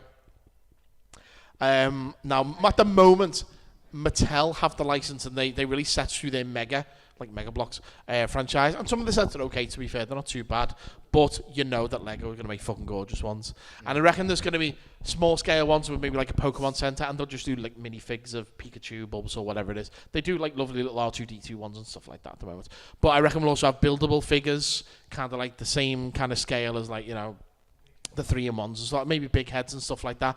But I reckon we're also going to get huge scale collector edition ones. Like they've just brought out that giant T-Rex skeleton, which is fucking beautiful. Give me that, but with like fucking Charizard or Rayquaza or something like that. Oh, they're going to look beautiful. What's that? Well, they are and they aren't, but yeah. But yeah, you can do some gorgeous stuff with them, so let's just wait and see. Yeah, so that is like the main news. One final piece of news that I've got is our Graveyard Dead section, okay? We do have a couple of people... We do have a couple of people that we're going to be eulogising, but right now we're just going to focus on our first one, who is Val Kilmer. Yeah, we lost one of the old Dark Knights. Obviously, he played Batman in Batman Forever, which was a movie that I personally saw in the cinemas twice. Okay, part 1 was because it had a decent soundtrack, and part 2 is at a very young and impressionable age. Nicole Kidman made quite the impression on young Mike. Let's especially say that scene where she tries to seduce Batman when he comes to her flat. Oh in the yeah, middle she of the was night, a pants and stretcher. she's barely wearing anything. Yep. Yep. Oh, I'll have some of that. Yep. Also, Far and Away as well. Weirdly, that was a movie that did a quite impression on young Mike as well. But as for Val, he had a hard job having to follow up from Michael Keaton. He did 2 great movies. Was the definitive Batman for a while, and then Val Kilmer come along, and unfortunately, a lot of the you alright? Yeah. Okay. A lot of the character stuff. Oh, he's sexy, isn't he? So he had a lot of the character stuff that Val Kilmer had to work with. Unfortunately, got left on the cutting room floor, and most of the work that he ends up doing in that movie is just kind of a standing around with his mouth open in the batsuit. The Icons Unleashed Batman season. So for those at home who can't see, Paul's just suddenly he's got a bit of a nosebleed or a leaky nose or something like that going on. So he's got a big bit of tissue stuck up his conch. So. That's not a bit. No, yeah, he's not a bit. He's got half a blue roll stuck out of his nose right now. But anyway, where does that come from? You've been on the toot again. Yeah. Can we just do the podcast? Thank you. The Batman season of That's Icons what you Unleashed. trying to kill John Hollywood. Has cursed you. Has just Thinner. Oh wait, no, that doesn't work. Braid tumor instead. has just dropped to free on Amazon Prime, and I just watched the episode. What are you doing now? Fucking racist stereotypes. What? you just been sat looking at me like this. Wiping me fucking eye. Jesus Christ. Jesus Christ. It's the kind of level of that spectrum says more about series. you than it does about me. I know, it looks like the original series Star Trek. Fucking hell, lad. I know. Jesus Christ. We cancelled. I've watched the episode where they cover Batman Forever and Batman and Robin, and to be fair, what the story that is told about Kilmer is a lot kinder to him than it is to more or less anybody else who worked on that movie. Yeah. And to be fair, I think a lot of the problem that you're about to do it again. I'm just a lot of the problem Kilmer had with that movie is look into my eye. Okay, Apone, calm down, lad. Is another glorious day in the core. Is when he's in the bat suit, because that suit just basically baked him from the inside out. I mean, but basically, if you're not aware, if you can see that it's Val Kilmer, so it's in close up or it's from the front, then it's Val Kilmer. If it's anything else, it's the stunt double. Yeah. And that is like 95%. Pretty much 99% of Batman movies in general. Well, these days maybe, but not so much back then. Yeah. I think his Bruce Wayne was actually really good. And except for in the circus thing, I'm Batman. Yes. Truth is, I'm Batman. Joel Schumacher should have got cut. Can we try that one more time? Just can you do something different? I'm Batman.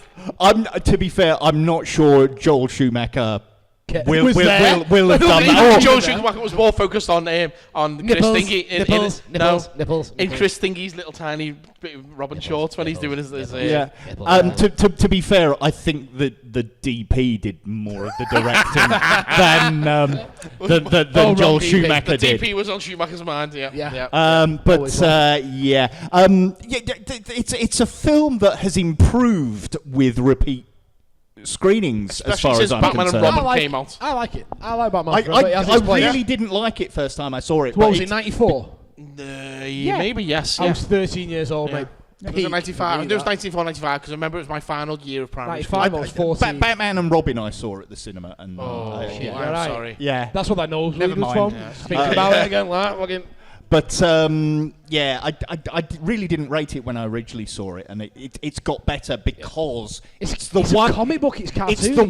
It's the one movie that properly deals with what it's like for Bruce Wayne to be Bruce Wayne and his does- pain. It does kind of tie into the other movies as well, because when he's having his flashbacks and stuff like that, when he can't sleep, you see Jack Napier shooting his parents. Not, but you don't see the face, obviously. No. But you can tell it's supposed to be, the young Joker from the other movie. Yeah. So it's fine. I mean, obviously he leaves behind. Obviously we can talk about Batman all night, but he leaves behind a ton of other roles. Oh my God, and things like Top Gun, The Doors, Tombstone, Heat, and The Saint. Jay and Silent Bob reboot. Yep. And more. Top Secret.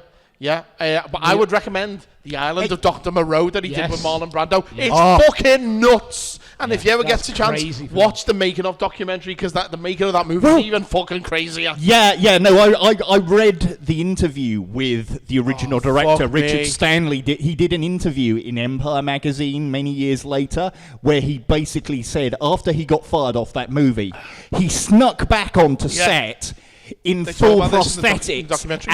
as one of the dogmen, Yeah. and he's in the movie as an extra. And they didn't know. Why not? It's Yeah, but, bonkers, that film, honestly. It's amazing. Did you know? Did you know Val Kilmer was the voice of Kit Yes. in the Knight Yes, Rider I reboot? told my missus that the other day, Yeah. 'cause my missus told me oh my God. That's Val what they Kilmer. should have done in his later films, when obviously his voice is gone. And he can't do them. And it's just redubbed him over with the car. Hello, Michael. And all that kind of stuff. Yeah, that's what you should have done. One of my favourites of his was Perry in Kevin and Perry Go Large. I remember when he played that character. Yeah. Method actor. Hello, Mrs. Patterson. Kiss, Can I kiss, have some kiss, jam sandwiches? Kiss, kiss, bang, bang. Yeah, it's good fun. Absolutely brilliant. One of the greatest phrases, and I've used it many, many times. He's like, "Oh my God, you are a fucking idiot." So, do you know what would find? If you've got the dictionary out and looked in it, and then Robert Downey Jr. goes, "What, a picture of me?" No, the definition of the word idiot, you fucking idiot. He's good. He's a great actor. He is going to be missed, obviously. So, R.I.P. Val Kilmer. Okay, we are going to move on now then to our next section, because I've realised how long we've been going already. We need to kind of rock it on here. So, Paul, it is time to hand over to you to do the Doctor Who section. In the Doctor Who section, we do with Paul. It's called Doctor Who section. Go! Hold on to your lapels, Chessington. It's the Doctor Who news. How can you not be happy when you've got a bit of the KLF? Wondered where that was going. All right. At the time of recording, we are now just 1 week away from the new series of Doctor Who that will be kicking off on the 12th of April with The Robot Revolution. Do you have to say it with the rolling R's, do you? Well, it's what Silver will say. it's a whole McCoy thing. Yeah, Silver would say that. The plot of the episode. So, under a starlit sky, two teenage sweethearts share a moment. He presents her with a star. Her star, named in her honour, Miss Belinda Chandra. So our new companion. Years later, some robots rock up at Belinda's from the planet Miss Belinda Chandra 1. Okay. And they want their queen back. So Are you going to go robot turn up from the moon? So From that piece of moon above there? So begins the Doctor's attempts to rescue Belinda and get her home again. So, it's a season where for the first time in Thank 20 God years, for this. Jesus. we're deliberately avoiding present-day Earth. But the companion is from present-day Earth, though. Yes, Couldn't but- have done a fucking alien, no. But, it's not like we haven't had a character that the Doctor's trying to get home before. No, true. Yeah, We've done that so- plenty of times. Episode 2 is called... Literally, the very first companions were people he was trying to get back home. Well, He kidnapped them, to be fair. yeah, but no, And he he had to try wasn't. and put He them wasn't. back. He wasn't. He kidnapped them. He wasn't trying to get them home. Well, the wrong way round. Yeah. Episode 2 is Lux, which is set in Miami, 1952, where the Doctor and Belinda encounter a sinister enemy who maybe isn't as two-dimensional as he first appears. Yes, it's the cartoon episode featuring the return of Callum Cumming, this time as the voice of Mr. Ring-a-Ding. Mike, Yeah? if you got sucked into a cartoon, which one would it be? Cool World. Cool World. Yes. Well, that's not a Because cartoon. Hollywood, if she could. And Doug's fucked And Brad off, Pitt's so. in it. Yeah, Brad Oh, Pitt's yeah. in it. Yeah. But, I mean, that's technically speaking, that's not a cartoon. It is. It has animation in it. It's a fucking... Hello. Fucking... Yeah, it's... It is a cartoon universe. Just because there's a human being in it doesn't Right. mean that it's not a cartoon universe. I see. Okay. Doug, Yes, mate. So if you got sucked into a cartoon, which one would it be? Your mum. I'm joking. If I got sucked into a cartoon, which one would it be? Archer. Oh yes, I you've like talked it. about Archer. I love Archer. Yeah. Yeah. And me and Pam Poovy would have a lot. Do you want to get ants? Because this is how you get ants. This is how you Yeah, get yeah, yeah. yeah.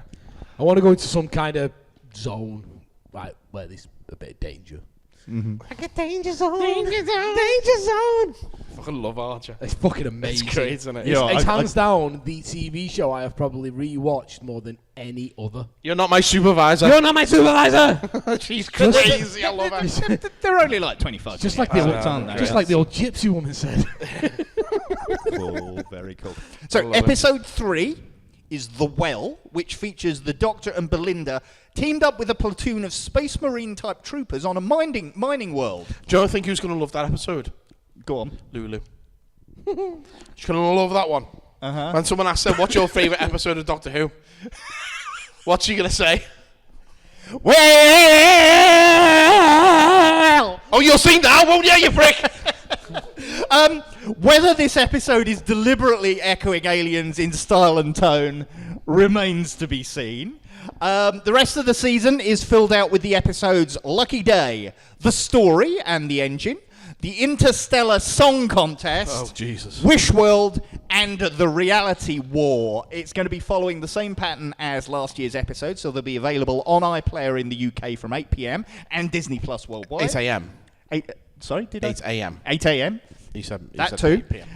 We'll fix that Yeah, in the. I'm- We'll fix that in the edit. Yeah, I'm glad it's not midnight because that was a bit shit last Yeah. night. And, And I ended up uh, watching it the next morning anyway. And there'll be a BBC One airing later in the evening. Well, will there? Well, except for maybe the day of the Interstellar Song Contest, because it's sandwiched between the FA Cup final and the Eurovision Song Contest. Two things that cannot absolutely, Why are you turning into Michael Caine? Two things that Exactly. absolutely cannot be moved. Yeah. So if I want to watch my Doctor Who. if the football overruns, they ain't gonna have time to slot the episode in before Eurovision starts. So. Hold up, lads. I've got a good idea. Hang on, lads. I've got an idea. Put it on BBC Two. Anyway, Well, it's going to be on iPlayer from 8 a.m. Yeah. anyway, so that's not a problem. People you will were be able to only see it. supposed to blow the bloody doors. Anyway, enough about Michael Caine. Yes. Is Michael Caine the reason why your nose is running? Said nobody in Geek Retreat ever. Yeah. Get out. We are also getting a new batch of Target novelizations coming out on the 10th of July. So last year's two-part finale, Empire of Death, is being adapted by Scott Hancock. That will be joining the first 3 episodes from this year. So we're getting The Robot Revolution by Una McCormick, Lux by James Goss, and The Well by Gareth L. Powell. Also, interestingly, for the first time since the Colin Baker missing episodes were published, a pair of non-TV stories are also being novelised. Big Finish Audio Adventures Jubilee, so that's the one that formed the basis of the Rob Eccleston Shearman. story Dalek, Yeah. which, funnily enough, has already been novelised. Yeah. And The Chimes of Midnight. So it's love that.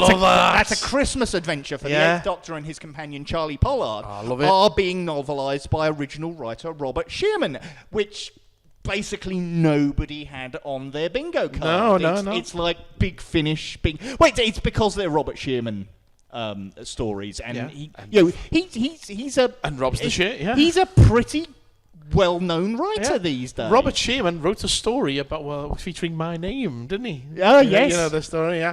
Many moons ago, Yeah. he put out a collection of short stories called Everyone's Just So Special. And if you pre-ordered it, the book had like a certain tier, like so it was a a leather-bound copy and stuff like that. If you ordered a certain tier as part of the pre-order, Rob, there was only 100 of these up for offer. Rob would write a short story and the main character would have your name in. So there is a story about out there with my name on. It actually came out weirdly on my birthday that year. Hey, happy birthday! And so the character is a guy called Michael Bell who dies, and he ends up in like what's the best way to kind of describe this? Well, he ends up in heaven, but it's Islamic fundamentalist heaven, in as much as he's joined by 42 virgins. Sounds perfect for you. But also, the virgins are all kinds of shapes and colours and genders and species. So they'll be like goldfish, Okay. Dogs, men and women, all kinds of stuff. I get you. And he ends up like it was just like, well, I don't really want to be here, and they're just like, well, this is your afterlife, mate. We're your virgins. He's like, well, I didn't do anything to be here. There's been some kind of mix-up. He's like, well, this is it now. And then in the story, he ends up getting quite close to one of the girls, and they ultimately decide, well, let's have a bit. So they do, and immediately she disappears because she's not a virgin anymore. So all the others decide, you know what, we don't want to be here either. So all the virgins have a massive fucking orgy, including like the fish and everything like that. And so he wakes up the next day and he's on his own because all the virgins are fucked off. That's funny. Yeah, that's funny. Great story. Rob's a great guy. I've known him for years. And Fan fiction, Mike porn. He's basically very talented writer. Take my money. Not just the Doctor You Who can find stuff. it free online. I'll send you a link. As we mentioned earlier, we are eulogising other people today. Yeah. This hits home. This is the TARDIS edition of Graveyard Dead. I would have maybe worded that a little bit better, Paul, but never mind. Let's say you regenerated. Yeah. Well, anyway, let's talk about a friend who has passed, and it's literally a friend. Yeah. Because as somebody who's had the privilege of meeting and working with a lot of people who are involved with Doctor Who through conventions and such like, it's especially sad when you hear that someone you've grown to consider a friend has passed on. Somebody used to send me a birthday message every year on my birthday. Yeah, me too. He did it for everybody. Yeah, he did it for everybody. He was brilliant. This past week, Simon Fisher-Becker took his final trip after his sudden death on the 9th of March. Now, in Doctor Who, he was known as Dorian Maldavar, who was seen opposite Matt Smith's Doctor. Think an intergalactic Are you Arthur on Matt Daly. Smith on your rewatch yet? I've finished Matt Smith. Yeah, so you know the big blue fella?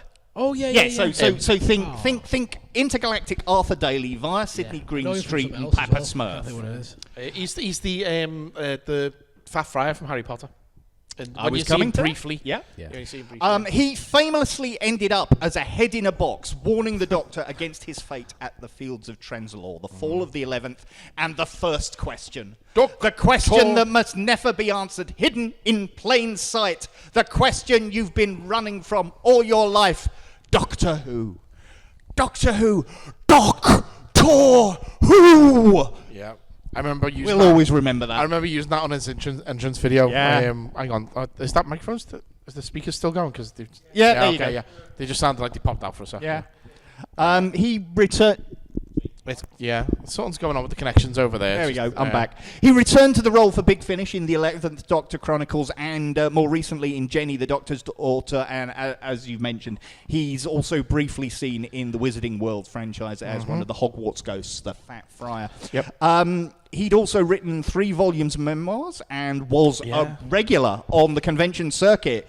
So we got to know him, Mike and I, the summer of 2014. When it's still recording, it's fine. Is it? Okay. The summer of 2014, when he was filming the BBC 4 sitcom Puppy Love, up the road from us on the Wirral, we were invited by a mutual friend to come and hang out, which we did more than once. I took my daughters to come meet him as well. Yeah. It led to his return to the area for local conventions, and as he'd often tell people when he was introducing me to other people, I was the first person to interview him on stage at a convention. That's right, yeah. Our paths often crossed over the years. I remember picking him up from Lime Street Station. I had to go and get him. Yes, that's right. So I've spent plenty of time just chatting to that guy. He was fantastic. I last saw him last year at Hooverville. He was always a kind and friendly fellow. I saw him last summer at the Wirral convention as well. He was there for that. He's always happy to share his experience and knowledge with the next generation. Yeah. So he'd been following Joshua's journey in the craft, as it were. And the three of us had a long chat about... He's becoming a teenage witch. Joshua, about where he was up to and what happened next, and he sort of explained how strongly he was feeling about the post-COVID culture of self-tapes for auditions, which he kind of saw as a bad thing. It's really hard to believe he won't be there again at Hooverville this year, and he won't get the chance to work with Joshua, which he freely admitted he always had an eye to future work. He leaves behind his husband Tony and a body of work that ensures he'll never be forgotten. Genuinely love that guy, and it really, really sad to hear he's gone. Very sad. Yeah, I remember seeing the post that Tony put up on his Facebook page and just saying, obviously he passed away that morning. I was very, very sad. Yeah, it's absolute I texted you shock. straight away, didn't I? Just when you Absolute had shock. seen Yeah, no. Simone saw it on Facebook before I'd heard, so it's like fuck. that. Yeah, It's Simon's very sad. gone. Yeah. But Simon, you will be missed, mate. We loved spending time with you and having a curry after the fact and everything like that. When we did the conventions and stuff. Always a nice guy. Always had. There was he always had time for you. I took the kid to go and meet him one time because he was up here. He was doing Puppy Love, and our mutual friend who knew him, she messaged me and just went, Simon's around for the day. He's got nothing to do. Do you want to go and see him? She's like, I can't go, I'm busy. So I said, yeah, okay. So I picked the kid up and literally we went up to the hotel where he was, and it was just the three of us. We just sat and we had lunch for like 2 or 3 hours, just chatting away, the three of us. And he was lovely with her because she was only little back then. Yeah. But yeah, it was just really nice little chat about like the biz and all that kind of stuff and all that. Yeah, it was lovely. So yeah, definitely going to be missed. As a certain other podcaster says, big bucket of win. Yeah. Mm-hmm. Okay, is that you done? That's for me Doctor Who? done. Okay. Whoa, no, you're not. You made me watch fucking. Oh, Doctor okay. Who. Sorry. Sorry. Oh. Have you made notes? I've God. I've got the list in front of me that you sent me, and I can tell you how Right. far into it. Right. Okay. Now, last month, Right. Doug told me. It's time for send it- Doctor Who. Yeah, Doug-tor Who time. So Doug got sent a list of essential Jodie Whittaker episodes because it as much as the series was a bit shorter, Yeah. I couldn't really cut it down any more than none you of them did. were essential. But I told you that. so what did you? So you watched? Have you gone through them all? I am not yet. But where are you up to? Flux. Okay. Oh, okay. So you're nearly there. That's good. So That's I did, good. I did a lot. You're not long to go until David Tennant comes back. Don't worry. Okay, so what are we liking? What are we not Thoughts. liking? Thoughts. There's one thing in it that I don't like so much that it kind of pulls me away from enjoying myself. It's called What's Jodie Whittaker. No. No. Oh, don't. No. Don't. It's called the writing for Jodie Whittaker. No. Yeah. No. Yeah, you can't disagree with that. You guys know, like, we've known each other a few years now. Yeah. I have no professional acting background or anything like that. I can do a better job than that Ryan kid.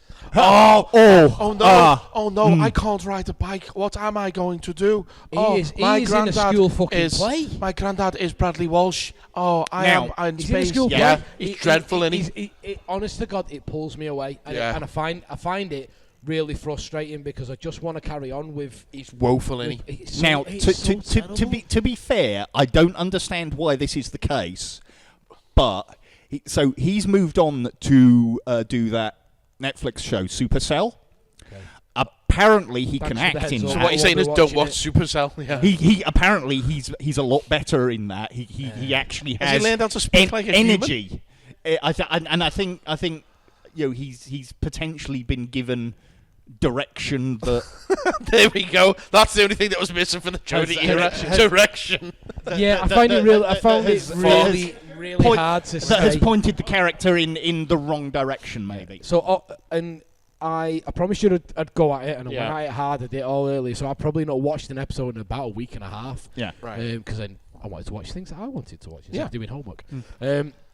And it was honestly, I can't get over how bad he is because it stops me from wanting to Yeah. watch Yeah, of course. that episode. I just want to stop. Yeah. And I was watching them late, so I did fall asleep a couple of times. That's just because, I've done a 14-hour shift here, Yeah, and of then I course. go home and do that. But yeah, so Jodie's more than adequate. She's fine. She's doing the thing, and she's the first girl to do it. Wonderful. That's great. She is a little bit tenanty, Do you know, yeah, she is which, very. which I'm okay with as well. She's a big ball of energy. isn't she? She's manic not- pixie energy. She's Yeah. not doing like her own thing. She's trying to. Do you know when she's I at feel like best? I don't want to say it out loud, but I feel like she's trying to prove something, which Yeah. she obviously is. Well, to be fair, she probably gets a lot of Tennant stuff because obviously she worked very closely with him on like Broadchurch and stuff like that. So they would have had a lot of conversations about how he played the Doctor and whatever. So Well, it wouldn't she- surprise me at all when he- she gets she- all that. he was the first person she told. There you go. After she got the job, she's probably taking a lot from him, he basically got a phone call, but it's from Chris Chibnall saying the new Doctor Who is going to ring you in a minute. Oh, woman! And then his phone lights up, and he sees it's Jodie ringing. It's like, Jodie, Get off the line. get off the phone and wait for a call off the fucking Doctor Who. There's a man about to phone me. What do you? So you don't like Ryan? How do you feel about the rest of the companions? Bradley Walsh is like stepping up and he is actually acting. What's his character's name? No one knows. He's just Bradley Walsh. In fact, in that challenge point, in that challenge point, Graham. Yes. What's his surname? No idea. No one knows. Fucking Magic the Gathering card, and it's. Do you know what? Do you know what? When I went to that challenge point in the room you have to sit in while you're waiting for the host to come in and tell you what you're going to be doing, there's a cardboard cutout of Bradley Walsh in the corner. Yeah.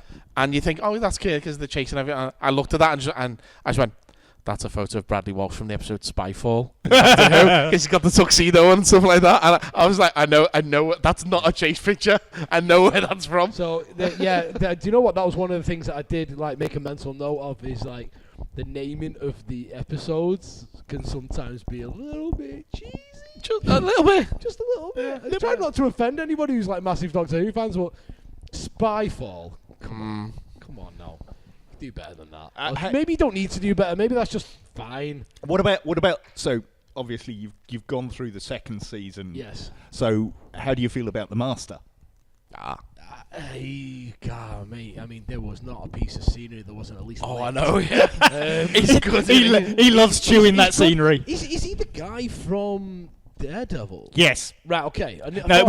From Iron Fist. Sorry, Iron Fist. Yeah. That's Yes. right, yeah. Sacha Dhawan. So I knew him from somewhere, and I knew that he was doing something I've never seen him do before. Yeah. You know, like eating absolutely everything. Oh, you think he's eating the scenery now? Wait until he gets to Jodie's regeneration episode. That man will fucking eat Spoilers. television. Spoilers. Spoiler away. And what about the Timeless Child? The Timeless Child was too much. Yeah. It was just way too much. You don't need that. You don't need your protagonist of the last 60 years. Yeah. We've never needed it before. This is like finding out how the Joker became the Joker. Well, you don't need that story. The fact that I don't think we should know that the Doctor comes from Gallifrey. I don't think you need that background. Having the we didn't having for the the first having be the 10 name years. Doctor Who ? And just not knowing is so much better. Well, it's not going anywhere, mate, so don't worry about it. Yeah, you'll still be talking about Timeless Child stuff when you get to Shooty. God, what? Thank you. I'm a real Doctor.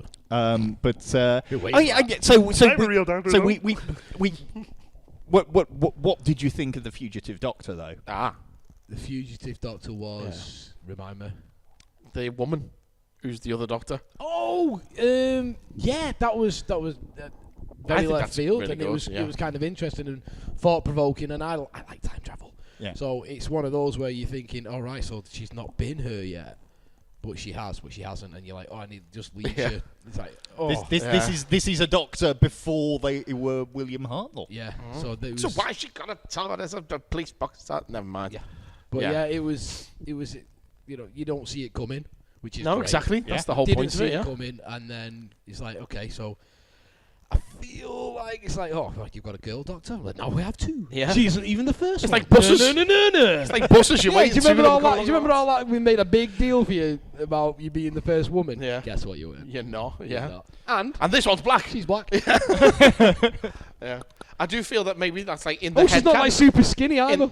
In the head she's canon. just demographic deliciousness over there. This one. She's just everywhere. I like to feel that in my head canon, like when she turns from Jodie back to David again, yeah, it's because there's trauma that needs to be worked out and blah, blah, blah. And then once you do that, the Doctor's like relaxed enough. It's like, oh, okay, let's reset now. I liked when I used to be here.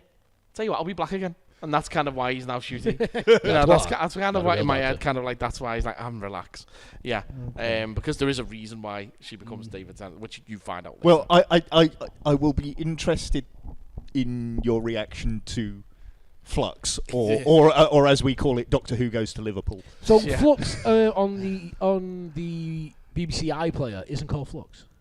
Well, it's the third season of that Doctor. Right, okay. And each It'll be each Flux Part episode is Because because this is a chapter list. one, bloody blah. Because this is a list of stuff. I Yeah. was like, okay, where's it? It's literally going to be like series blank episode 1, 2, 3. But they will be, when you look at the title cards, it will say Flux Chapter 1. Yeah. Flux Chapter It's, 2. it literally. It's like Okay. Trial. It's like in the old days we had Trial of the Time Lord, but that was just season 23. But yeah, so you look at them, all the titles are just like whatever. It's So yeah, so series 13, Flux 1 to 6. Yeah. And then They Power are of the literally Doctor, and then I'm done. 6 episodes. Yeah. And then am I? They're the COVID ones. Am I at the boy then? Yeah. No, you're a tenant. Yeah, you'll have the You'll have watch- you'll watch three Power of the 60th Doctor. anniversary specials. And then you're a after- tenant. after. You got Star Beast. I can take more tenant. Yeah. Yeah. Maybe not the second one. No, I can happily watch. You don't that, want to to be be I fair. don't like There's that. no wrong with that. Well, we'll keep you updated and I on will Doctor be- Who next month. Doctor Who. I don't like that. I don't know why. I do. That's good fun. Do you know what I do like though? What's that? I like this. Oh. Is that where I've got 3 arms? Yeah. Fucking weird. The weird AI images you were sending me. Yeah. You can't see this, but but you know our poster that we put out each month, I ran it through an AI generator to animate it, so they're all dancing about and Oh, it's stuff alright. like I'll that. show it you. Yeah. Look at this. Don't know why. What's going on there? That's the official 50-foot nerds dance. Yeah. So There we go. Doctor Who now Yeah. can finish because I've said stuff In about that case, it. then we'll For the move on first now time in 2 years. to my new favourite section of the show. But it's not even my section of the show now because I'm handing it over to a friend who's actually going to introduce it instead. It's time for any other business. Ha ha! Okay, the It's sound is time not to working. talk about the weird and wacky things happening around the No world. speakers away. Why? We're Yeah, recording. it's time for any other business. Ha ha! It's time for any other business. Ha ha! Anyway, this is my favourite section of the show now. Because, what's that? It is definitely recording, yeah, so it'll be coming out on there. But yeah, anyway. It will have played, yes. So this is my favourite. This is where we used to talk about weird stuff around the world. Now I've changed it, so now it's just an improv section where I get to give these 2 improv prompts and we get to have some fun with it. So the first things first, I always like to give you a quote from. In fact, why am I talking about this? Aha!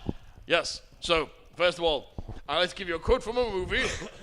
And no, but give me the microphone, John. Sorry. I'm going to give you a quote from a movie, and I'm going to give you some direction as to how to say the quote. And now, the quote. Who wants to go first of all? Who should go first? Paul or Doug? Yeah, I'll do okay. it first again. Doug, okay. So first of all, with no direction, the line is, I'm something of a scientist myself. I'm something of a scientist myself. Paul, give me a little bit more. I'm something of a scientist myself. Doug, give me more. I'm something of a scientist myself. Paul, say it like a chimp just discovered speech for the first time.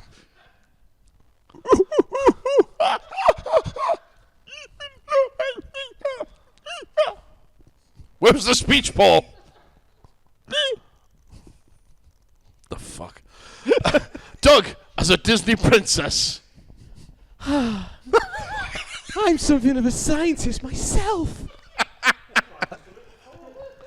Paul, as a steam-powered animatronic character.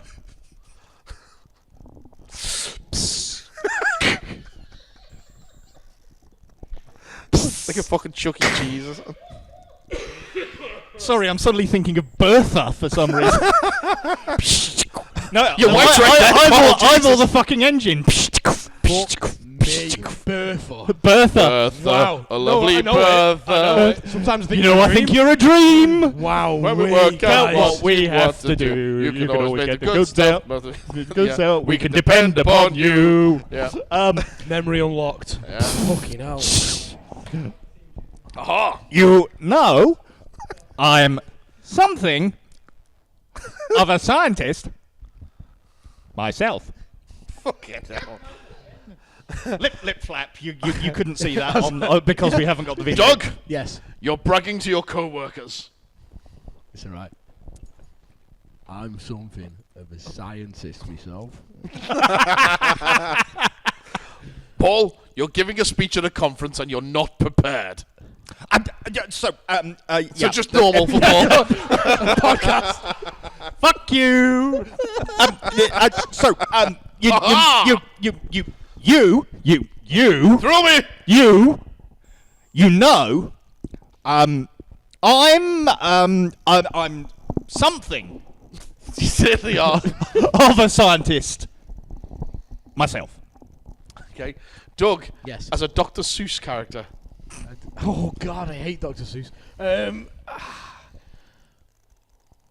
Fuck it, yeah, let's go. You know what? Sometimes I'm somewhat of a scientist myself. Tell no one. I'm something of a scientist myself. You lot to be put up a shelf. I'll keep my things on there. I'll keep my jaws of hair. Why do I have jaws of hair? It's none of your business. Over there. Look at this, my underwear. Oh! Anyway. Right. Paul, rather. Say it like you can't stop having an orgasm.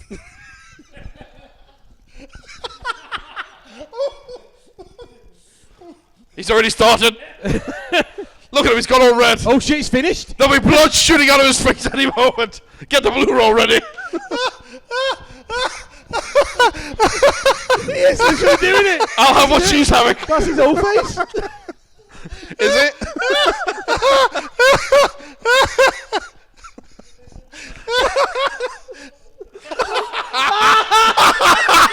Oh, she said it's longer than normal. Oh! Fucking hate it when the audience is funnier than us. No. Oh my We sat God. here for 2 fucking hours. She dropped. So do I, because it's my wife. And you say women can't be funny? No, I'm saying my wife can't be funny. Oh! It's gonna be a fun drive home for you. Mm-hmm. You you mean done yet? you mean a fun walk home for her? Are you done? Yeah. I couldn't tell. All right, so. Oh, this one should have really been for Paul. Say it like you're breathing really heavily, but don't want to cause a fuss. Get the blue roll. I'll have a go. So I'm breathing heavy, but I don't want to make a fuss. But I need to say I am somewhat of a scientist myself. Yes. Okay. I am somewhat of a scientist myself. Okay. And Paul, Nailed it.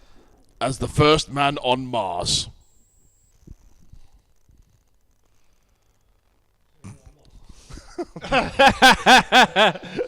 You probably will say that when he gets there, yeah. I am something Well, Darth Vader's gonna be the first man of on a Mars. scientist myself. And I have asthma. I thought that was Doug. Right, okay. So that's our movie quote, okay. Now we've got some prompts, okay. We're going to have some little impromptu sketches. So who do you want to see go first for this one, Doug or Paul? You want Paul to go first? Okay, so Paul, Yes. you are the new singer for a band on their Sold Out Stadium tour. So imagine like you're what's-his-face who took over from Freddie Mercury on Queen. In fact, why am I saying this? This is your job. Yeah, you're that guy who took over from Queen or whatever it is. Adam Lambert. Yeah, something like that. Anyway, something of that stature, okay? You were hired yesterday, and now you need to pump up the crowd to start the concert. They don't know who you are. You have to rile them up because you're going to be the new star. Okay. Go. Go. Go. To them. Hello, Warrington! Crickets. This is... It's probably a good thing that the speaker's on. It gives it adds to the effect, doesn't it? This is the first night of our new tour. Who are you? I'm Paul. I'm the new singer, and we're gonna rock. This is a folk band. This is a folk band. We're gonna folk. Don't think they like you, Paul. I don't think I like them either. He just said that on microphone. He said he doesn't like you, everyone. What do you all think to that? Fucking hell. Okay, well, we'll leave that one there then, because I don't think we're going to get more out of Paul on that one. All right, so, Doug. Yes. Doggles. Yes. Big bad Daddy Dog. Yes. You are a lawyer representing the three bears in their trial against Goldilocks for breaking into their house. Go. Go. Okay. Go. Is it final statement? Whatever you like it to be. Okay. So, prepared final statement. Judge Fuzzy Bear presiding. Waka waka. You can, like, object and stuff like that as well. Oh, Okay. are you fuzzy? Okay. Yeah, you're right. in the scene okay. together, Okay. you know, yeah. Okay. Yeah. Oh, I didn't know I was in that last scene. Yeah. I just wanted to throw a can at him. Yeah. Right. So, I am the lawyer for the Bears. For the bears, For the yes. Bears. You're representing the three bears. Ladies in and their case. gentlemen of the jury, as you all heard, the evidence against. Are you maybe a simple contra lawyer? Well, I do declare. no, I will not be doing that voice. You've all seen the evidence that this reprobate, this hoodlum, this Asbo wearing girl. I object. There's been no antisocial behaviour order presented against my client. To be fair, she does wear a hoodie. Breaking into a house, eating their food, hence stealing, sleeping in their bed, vagrancy, not antisocial behaviour. I believe so. So you have. I'm sorry, this just upsets me. It is a hard-working Papa Bear who comes home from work to meet his beautiful mother, mother bear wife, whilst they're trying to work hard to look after baby bear, who is now traumatized from finding this little chav in a bed. I object, Your Honour. He's calling my client names. That's not jurisprudence. Okay, so I mean, her legal name can't be Goldilocks. Yeah, it can. I don't believe so. What? And their legal names are Papa Bear, Mama Bear, and Baby Bear. Then. Yes. I draw precedence to the case of Peppa Pig Yeah, they're versus related. Mummy and Daddy Pig. They're related. Bear is their surname. Are you being Bear-ist? So Paddington Bear, Pooh Bear, all better watch out because you don't like bear. Are they all from the same family? Yes, but Yogi's not related. Are you saying He's a that all distant bears are cousin. related? Is that what you're saying, Paul? That all bears look the same? Is that what you're saying? Unbelievable. Well, except the polar bears. And Oh, obviously, because they're white. as Oh, okay. I see how it is. Wow. You're only racist against the black bears, are you, Paul? Ladies and Unbelievable. gentlemen, I rest Brown. my case. Hang him! Not even going for him now. Just hang him. Okay, well, we'll leave that one there then. Thank you very much. I'll say 10 points to Gryffindor for that one. Sure. Right. Okay, that takes us through then to our final round. You all know it. You all love it. It is time for any other... no, it's not. We've just done that one. Now it's time to go beyond the 54 nerds. We're all Shows on on Fridays. It's time for Beyond the 54 Nerds. It's happening. There's a sound they're playing somewhere. 50-foot nerds. Still go. And there we go. That's finished now. Right. Okay. So Just this like month Paul. Beyond the 54. First of all, before actually getting started on this, do either of you actually own a Nintendo Switch? Well, someone can't win because you're related to him. So it's a bit pointless me doing a competition to win a Nintendo Switch game if no one here can actually play the fucking thing. What's that? Okay, do you know anyone with a Switch who'd like a game? Me. No, you can't win. Fucking don't matter anyway. No. This worked out really well, didn't it?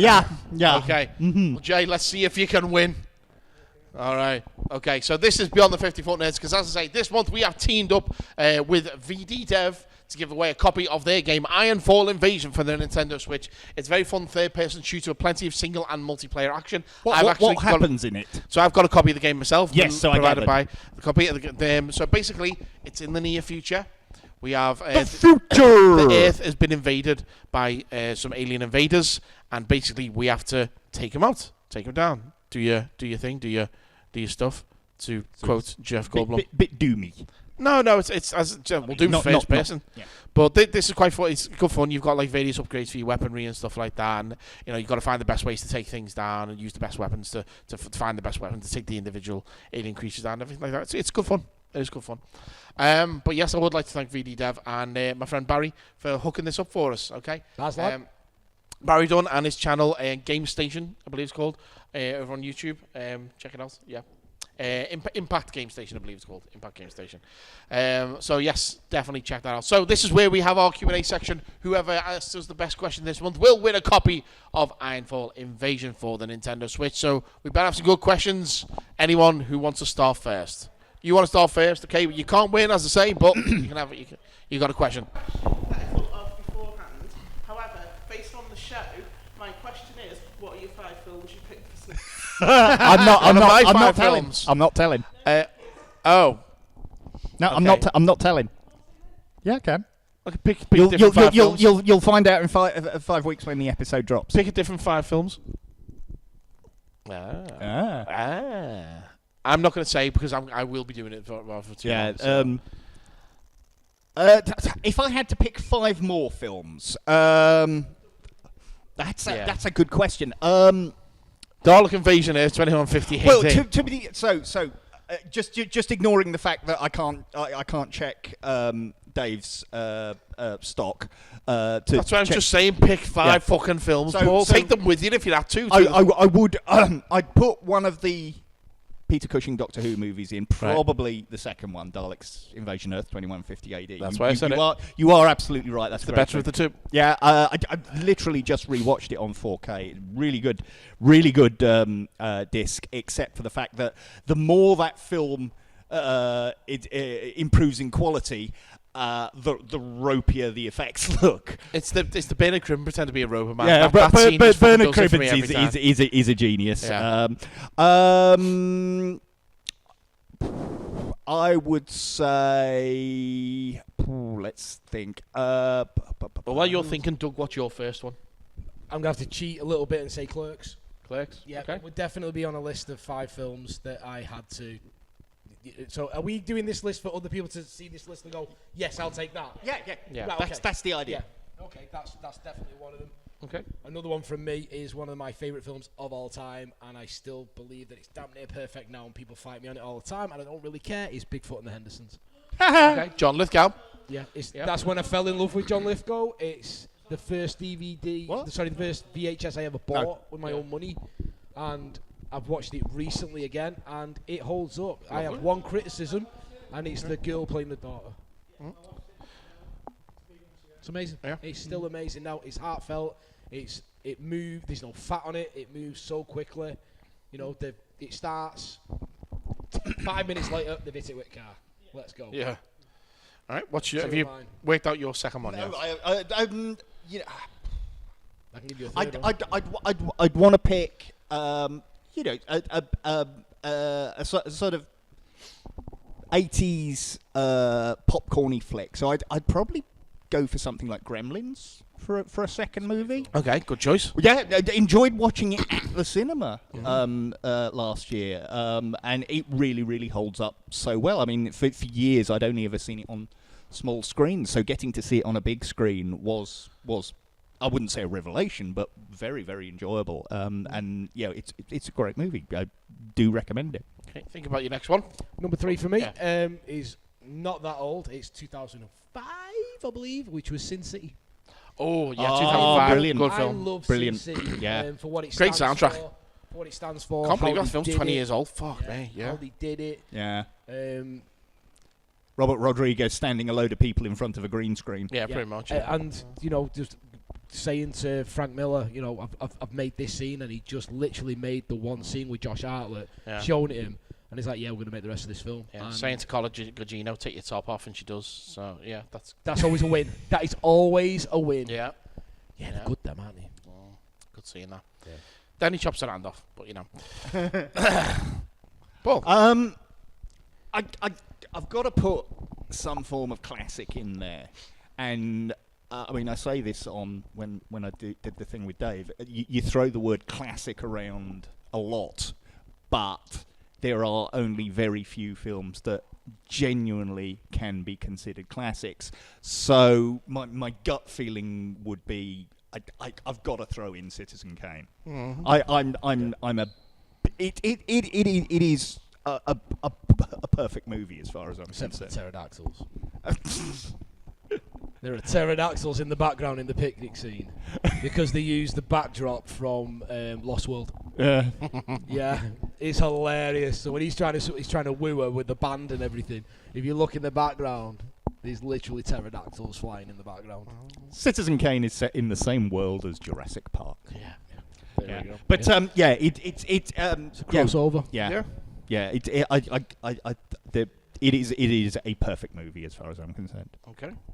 Doug, number 4. Can't remember the year, but a big one for me when I was growing up because it hit me and it was so raw and hard and gritty and amazing. Was what? No, to be fair, Vin Diesel's alright in No, that. it wasn't. Vin Diesel's okay in that film. All joking aside, it was Unforgiven. Oh, okay. Cool. Unforgiven. Really? Big film. I was a Clint Eastwood fan because my dad was a Clint Eastwood fan. And then seeing him the first time, realising that he was now an old man. Like an old man. Look at him now, he's older than my dad. Yeah. And when you're growing up, your dad's the oldest man you know. And seeing him do Not me that and granddad. still be a absolute legend and star. Watch it now. All westerns, the period pieces, so they do stand the test of time. Apart from Westworld. Not a That's period sci-fi. piece, is it? Yeah, there you go. Sci-fi. We're still a Western. Yeah, there's western in it. Yeah. In it. But yeah, that's one for me. What's that now? Me? 3? Is that Yeah, third that's your fourth? one? 4th? Oh my That's your God, 4th, I've yeah. got one more. Paul's 4th now. To be fair, you've just inspired me because Welcome. I'm not generally a big fan of westerns, but I do love the Leone films. Oh yeah. Django. So and Damien Leone, yeah. The Terrifier, you love them films, don't you? Joe Leone, yeah. Oh. So the one I would put into my 5 is for a few dollars more. Yep. And that's entirely down to the gun battle scene with the piece of music 60 Seconds to What. Yep. Which is the music from the Watch, which is used as to build up the tension. It's like when the music ends, we draw, and they do this twice in the movie, and they twist it the second time round. I genuinely think that's a genius movie. I love it to bits. I can always go back to that, even though, like I say, I'm not really that bothered about westerns. Although, funnily enough, I just watched Young Guns. Never seen it before. Watched Young Guns this Wow, week. never seen it Good old Yeah, Brat never Pack seen movie, before. that, yeah. Wow. Yeah. All right, number 5. Number 5 for me is really, really weird one. Short circuit. Again, Wait, there we are. it's no, It's a good one. it's Equilibrium.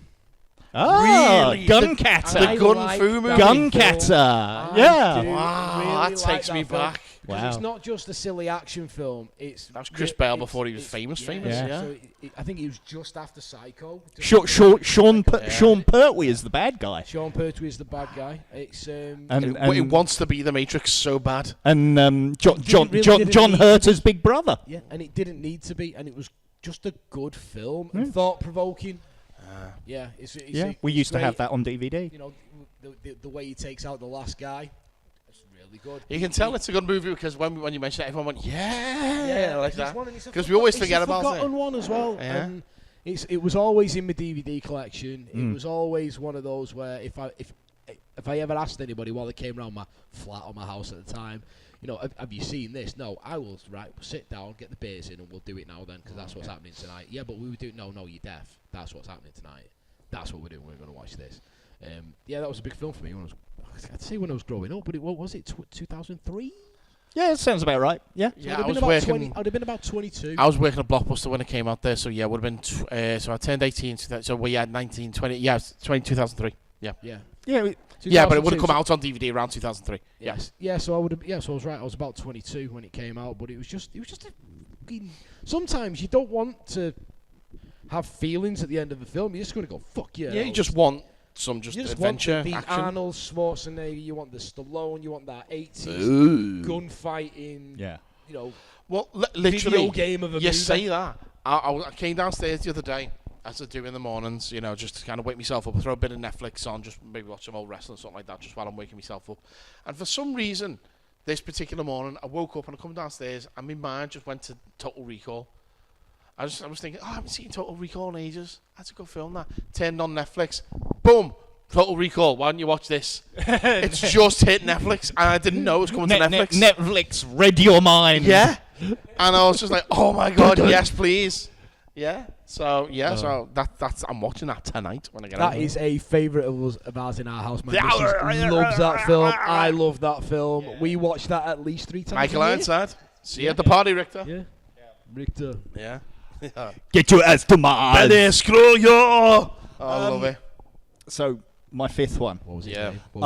I don't know if you've met me, but I am. I have met you. A massive nerd for sci-fi. What? No. Yeah. Really? You? Yeah, me. Wow. Well, I thought this was Quantum Physics Daily, the podcast. Not me. Kept that quiet. I know. Yeah. Jesus Christ. Yeah. Blade Runner. I'll listen to that one next week. Blade Runner. Yeah, do it. Which version?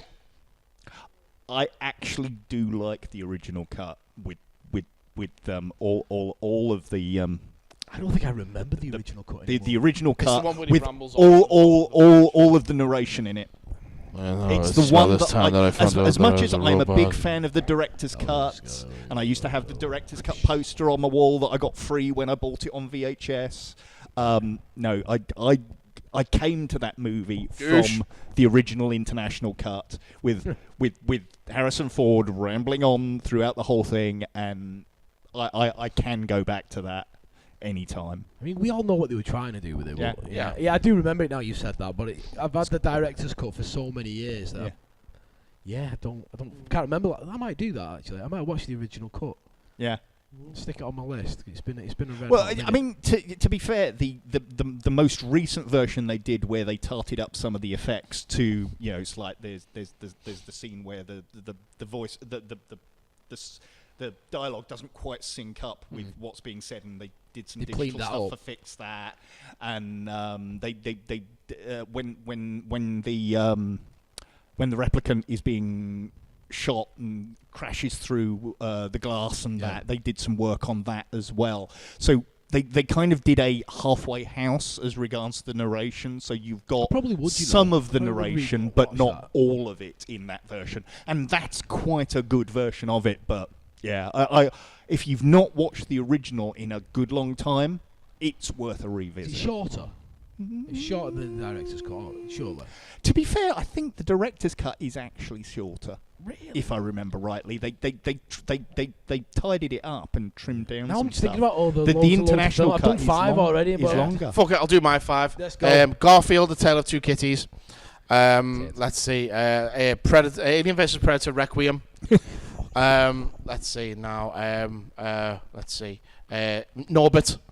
And then Police Academy 6, Mission to Moscow, and probably round things off with. Let's go with Mac and Me. There we go. Yeah. Hello. You've done your 5. Go on then. Okay. Andy says Top Gun. Good choice. I like that. Yeah, strong. Alfred Hitchcock's Yep. Alfred Hitchcock's The Birds. Oh, okay. Yeah, classic. Nice choice. That was my first Hitchcock film. Twister. Love it. Yeah, yeah. Wind the movie. Yep. Love it. Scarface. Oh, awesome. Yeah. Say hello to my little friend. I like this list. It's okay. It's all right. Don't you do it. Oh no. Don't you do it. Oh, Don't you do it. I got to tell you, That can only mean once, all you do it. this is one hell of a list. And the Green Mile. Oh, okay. I like it. Great. I like it. Good Yeah. shout, mate. Green Mile is my dad's Thank favourite you. film. My God, he watches that film easily. Daily. 10 times 10 times a year. day. 10 times a year. day. Easy. Burn his DVD out. All right, yeah, it's good. We have a good chat there. Got some good questions. Got some good film discussion in there. So I like that. Yeah. So thank you very much. Okay, questions. Who's got? No. Okay. Well, you just give us content, so it's fine, mate. Yeah. No. All right, Jay. For all the marbles. Go. Oh, okay. I was going to offer one up before, but in the suggestions that you give John Hollywood, the bit of intro of I am a scientist. Yep. That done as in the M&S style advert. You always do. Okay. Okay. Where are we? Okay. Okay. So, you know, I'm something of himself in the style of the M&S adverts. Yes. This is going to be difficult because I'm not fishy India. Well, okay. You know, I'm something of a scientist myself. How's that? You'll take Very that? good. Very good. Okay. And what would you say the end of the one? Well, I've got a few. Go on. I don't get to do them, so yeah, this is a good shout for me. Have a go. All right. Unlikely Doctor Who replacements. 2 film crossovers. So this would be like scenes to act out kind of thing, yeah. So unlike the Doctor Who replacements, you could do improv too. Yeah, you could do. You'd have to do that like as a scene kind of thing. Yeah. Oh, if it was Ryan from Doctor Who. Oh, you know, I am something of a scientist myself. Two film crossovers that are very unlikely. Like you could have Barbenheimer. But yeah, okay, yeah. Doing crossovers. If you have suggestions for like scenes to do, then yeah, just email them over to me because we can always do them. Yeah. Probably a good question would be who could take over Kilmer as what is now his Batman? Okay, so George Clooney would probably be. If I had to guess, if I had to pick someone to take over from playing Batman from Val Kilmer, I'd probably guess George Clooney, and I'd take us back in time to like the late 90s, and we'd do it then, like 97 probably is when I'd do that. So who could replace Val Kilmer? So basically, if we were doing like Michael Keaton had Batman, and then he did Batman Returns, so we have Batman Forever, and then say we did Batman. Yeah, so let's say we did Batman. So if it was Batman and Robin, but Clooney wasn't in it, who would take over instead from Val Kilmer? But if it was happening today, or if it was happening back in the 90s when it happened? Tom Cruise in stilts. I mean, so who would be a good I know who I'm that style thinking of. Batman now? Pierce Brosnan?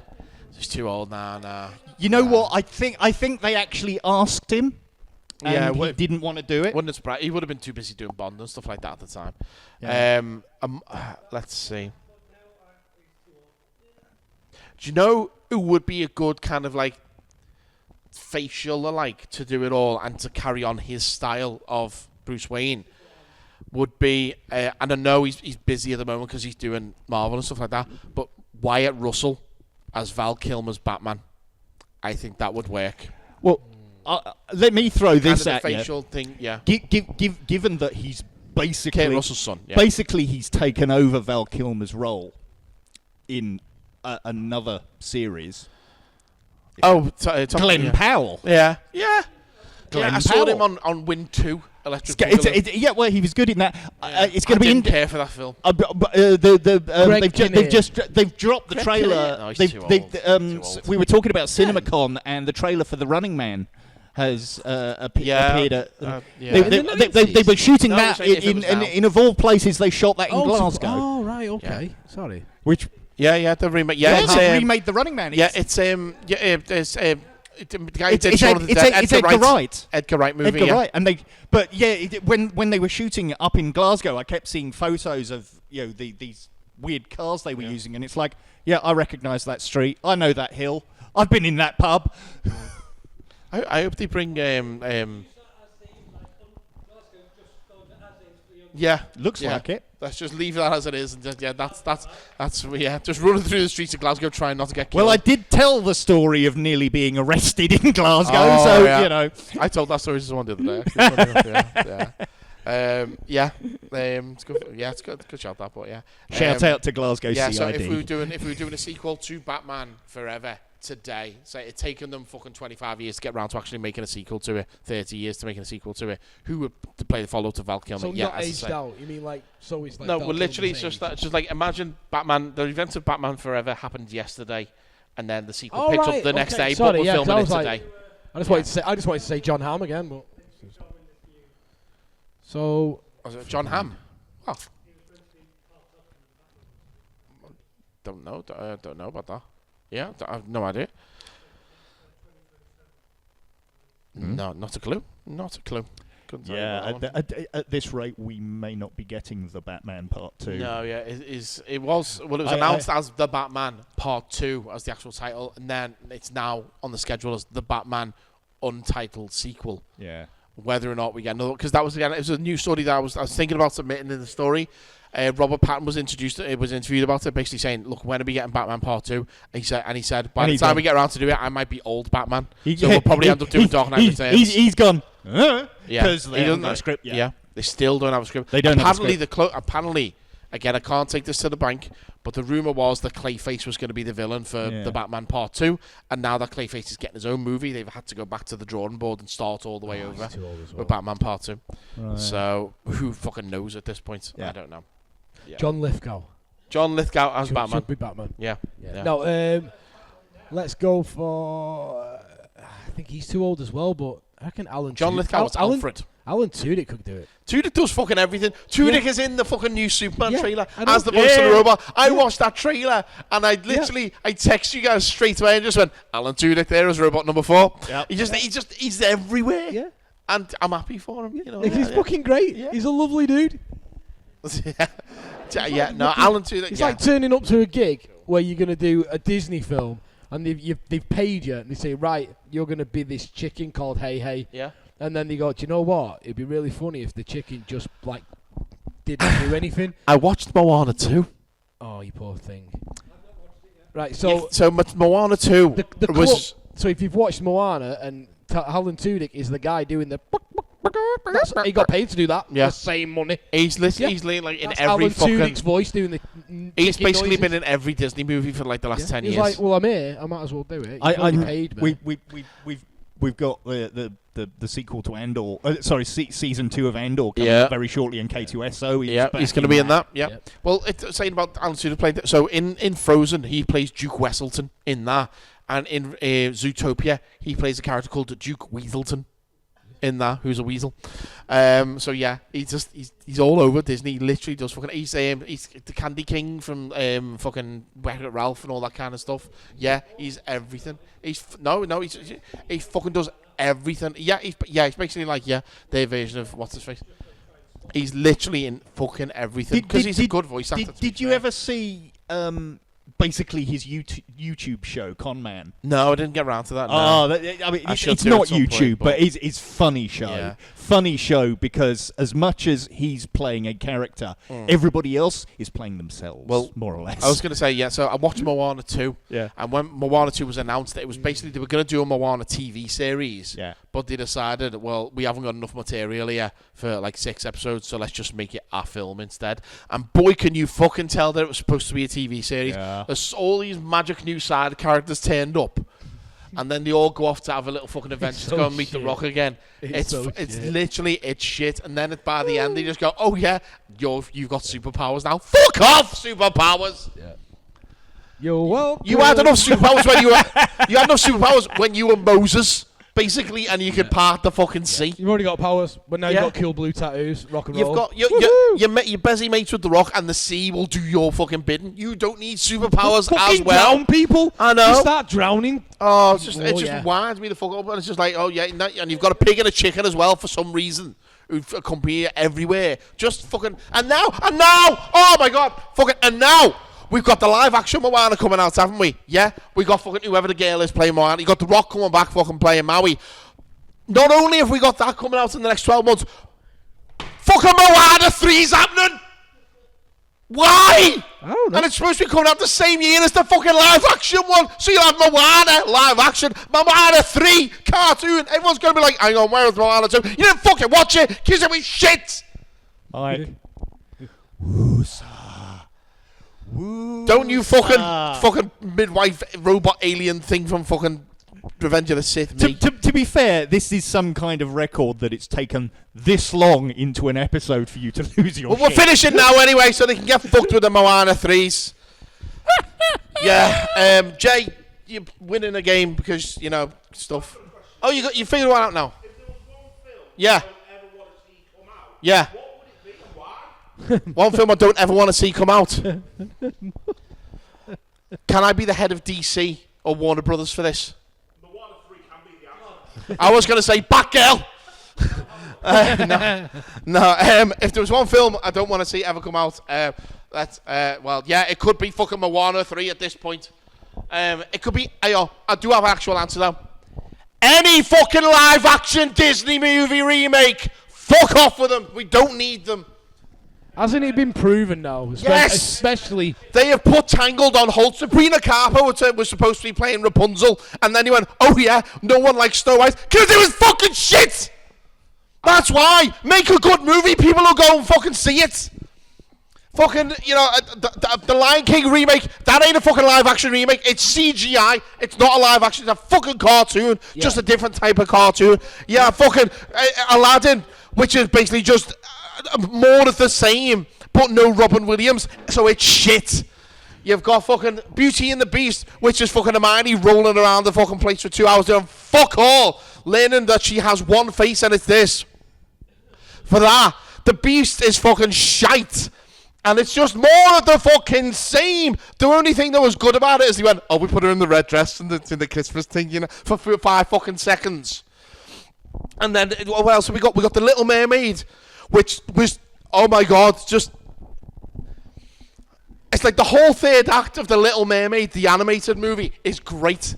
But when they came to make the live action one, they went, oh yeah, so we'll do act one. We'll drag that out a little bit, and we'll do act two again. We'll drag that out a bit. Do we need act three? No. We're done. Give it her legs. That's it. It's there's literally nothing. It's just in the animated movie, Ursula becomes human. She's got all the fucking manipulative shit. In the live action one, they go, oh, manipulative. Ursula's human. No, she's a witch again. She's there for literally not even half a scene in human form before she jumps off and turns into a big fucking spooky octopus woman again. Like, why the fuck are you doing it? I don't understand why Disney are shooting themselves in the foot. And to make it worse, you've got your live action, you've got your animated movies. They're 90 minutes at the most. You're in, you're out. You get enough story. For this one, they're just like, oh, we're doing a live action one. Do we need to do this new story, the same story? Yeah, we'll do the new story again. Let's make it 4 hours long. Because the kids, the little fucking kids who want to come and see this film, they want to sit in the cinema in the dark for 4 hours. And they're all going to sit nice and fucking peacefully and not going to move. Fuck off! They need to make them shorter so they can watch it on TikTok. Yeah. Because that's what they do. Hey, I'm still awake. Oh, you guys are little. Oh, I'm asleep. I'm awake again. End. That's it. Credits. That's it. That's all it needs to be. Has anybody here seen Snow White yet? And that was the news on the day an unknown podcaster died from having a stroke. I think I'm going to have a nosebleed in a second. So we will leave it there. For episode of 93 of the Attack of the 50 Foot Nerds podcast. I do just want to say, thank you for coming along and enjoying the show tonight. Yeah. I don't know which one of you is going to win then, because Jay, you had some good stuff there, but you've just exploded my head. So I don't know. You'll have to fight between you. In fact, we could actually do a tie break. We'll do it after the show because I do want to tidy things up. Rock, paper, scissors. And my car park's going to run out in 6 minutes, so I need to go and move the car. But yeah, so yeah, thank you for coming to see the show tonight. I've enjoyed it. I don't know about you guys. Doug, thank you for having us here to do Always the show. Welcome, Yeah. Paul, you were here as well. Was I?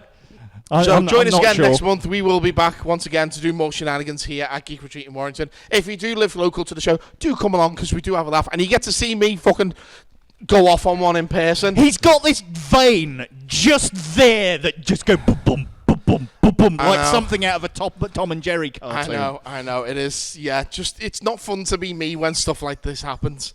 Trust me. And I'm going to have no voice tomorrow now, so this is going to be awesome for me. But yeah, Everything is we love coming to see the show. Obviously, if you enjoy the show yourself and you can come along, do so. If you can't come along and you want to, see what all the fuss about with the extra stuff that we do as well, join us on Patreon. It's literally like £1 a month. You get extra bonus content there. You get episodes early. Yeah, it's just good fun over there. We have our YouTube channel. If you're curious about the archive of the show, then by all means just check it out. We've got episodes going all the way back to 2012 when it very first started, when it was just me and Amara chatting over Go over find out Skype. who Amara is if you knew. Yeah. Go see her. Amara and I, as I say, Amara may be gone from like the regular shows, but she's still going to be around. We're going to do some gaming content. We may even go back and do a couple of movie commentaries like we used to in the old days. Tell her my Yu-Gi-Oh sales have dipped a bit. I will do. Yeah. She's a Yu-Gi-Oh.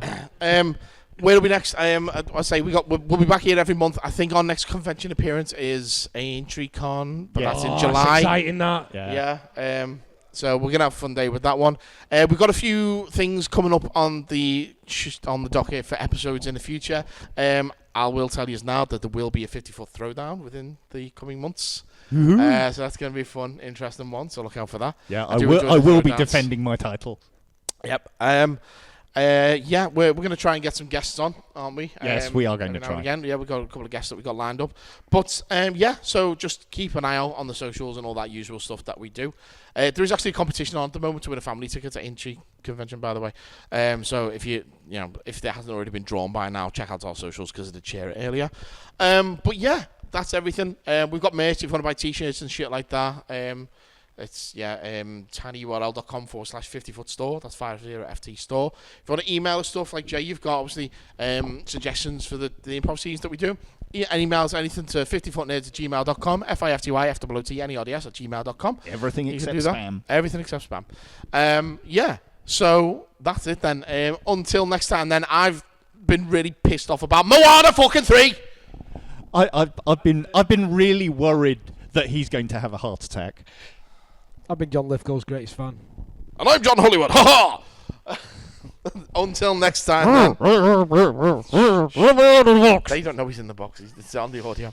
Until next time, then, folks, don't watch Moana 2 and geek out. Bye-bye. If you've enjoyed the nerdom in your ears, then why not follow us on Twitter at 50footnerds. You can follow Mike at Mike G. Bell, Amara at Voltsevexoth and at Amara Lunera, and Paul is on at Auton Scouser. Our website is 50footnerds.co.uk. That's FIFTYFOOTNERDS.co.uk. You can find all of our YouTube content at video.50footnerds.co.uk or search youtube.com/50footnerds. All of our episodes are archived over at bit.ly/50footnerdsarchive. That's 50FTNERDS archive. You can like us on Facebook, facebook.com/Attack of the 50-Foot Nerds. Email us at 50footnerds@gmail.com or join our Patreon at patreon.com/50footnerds. If you'd like to buy our merchandise, you can visit us over at tinyurl.com/50footstore. That's 50FT store. All of these links and more are available at our Linktree page. That's linktr.ee/50footnerds. FIFTYFOOTNERDS.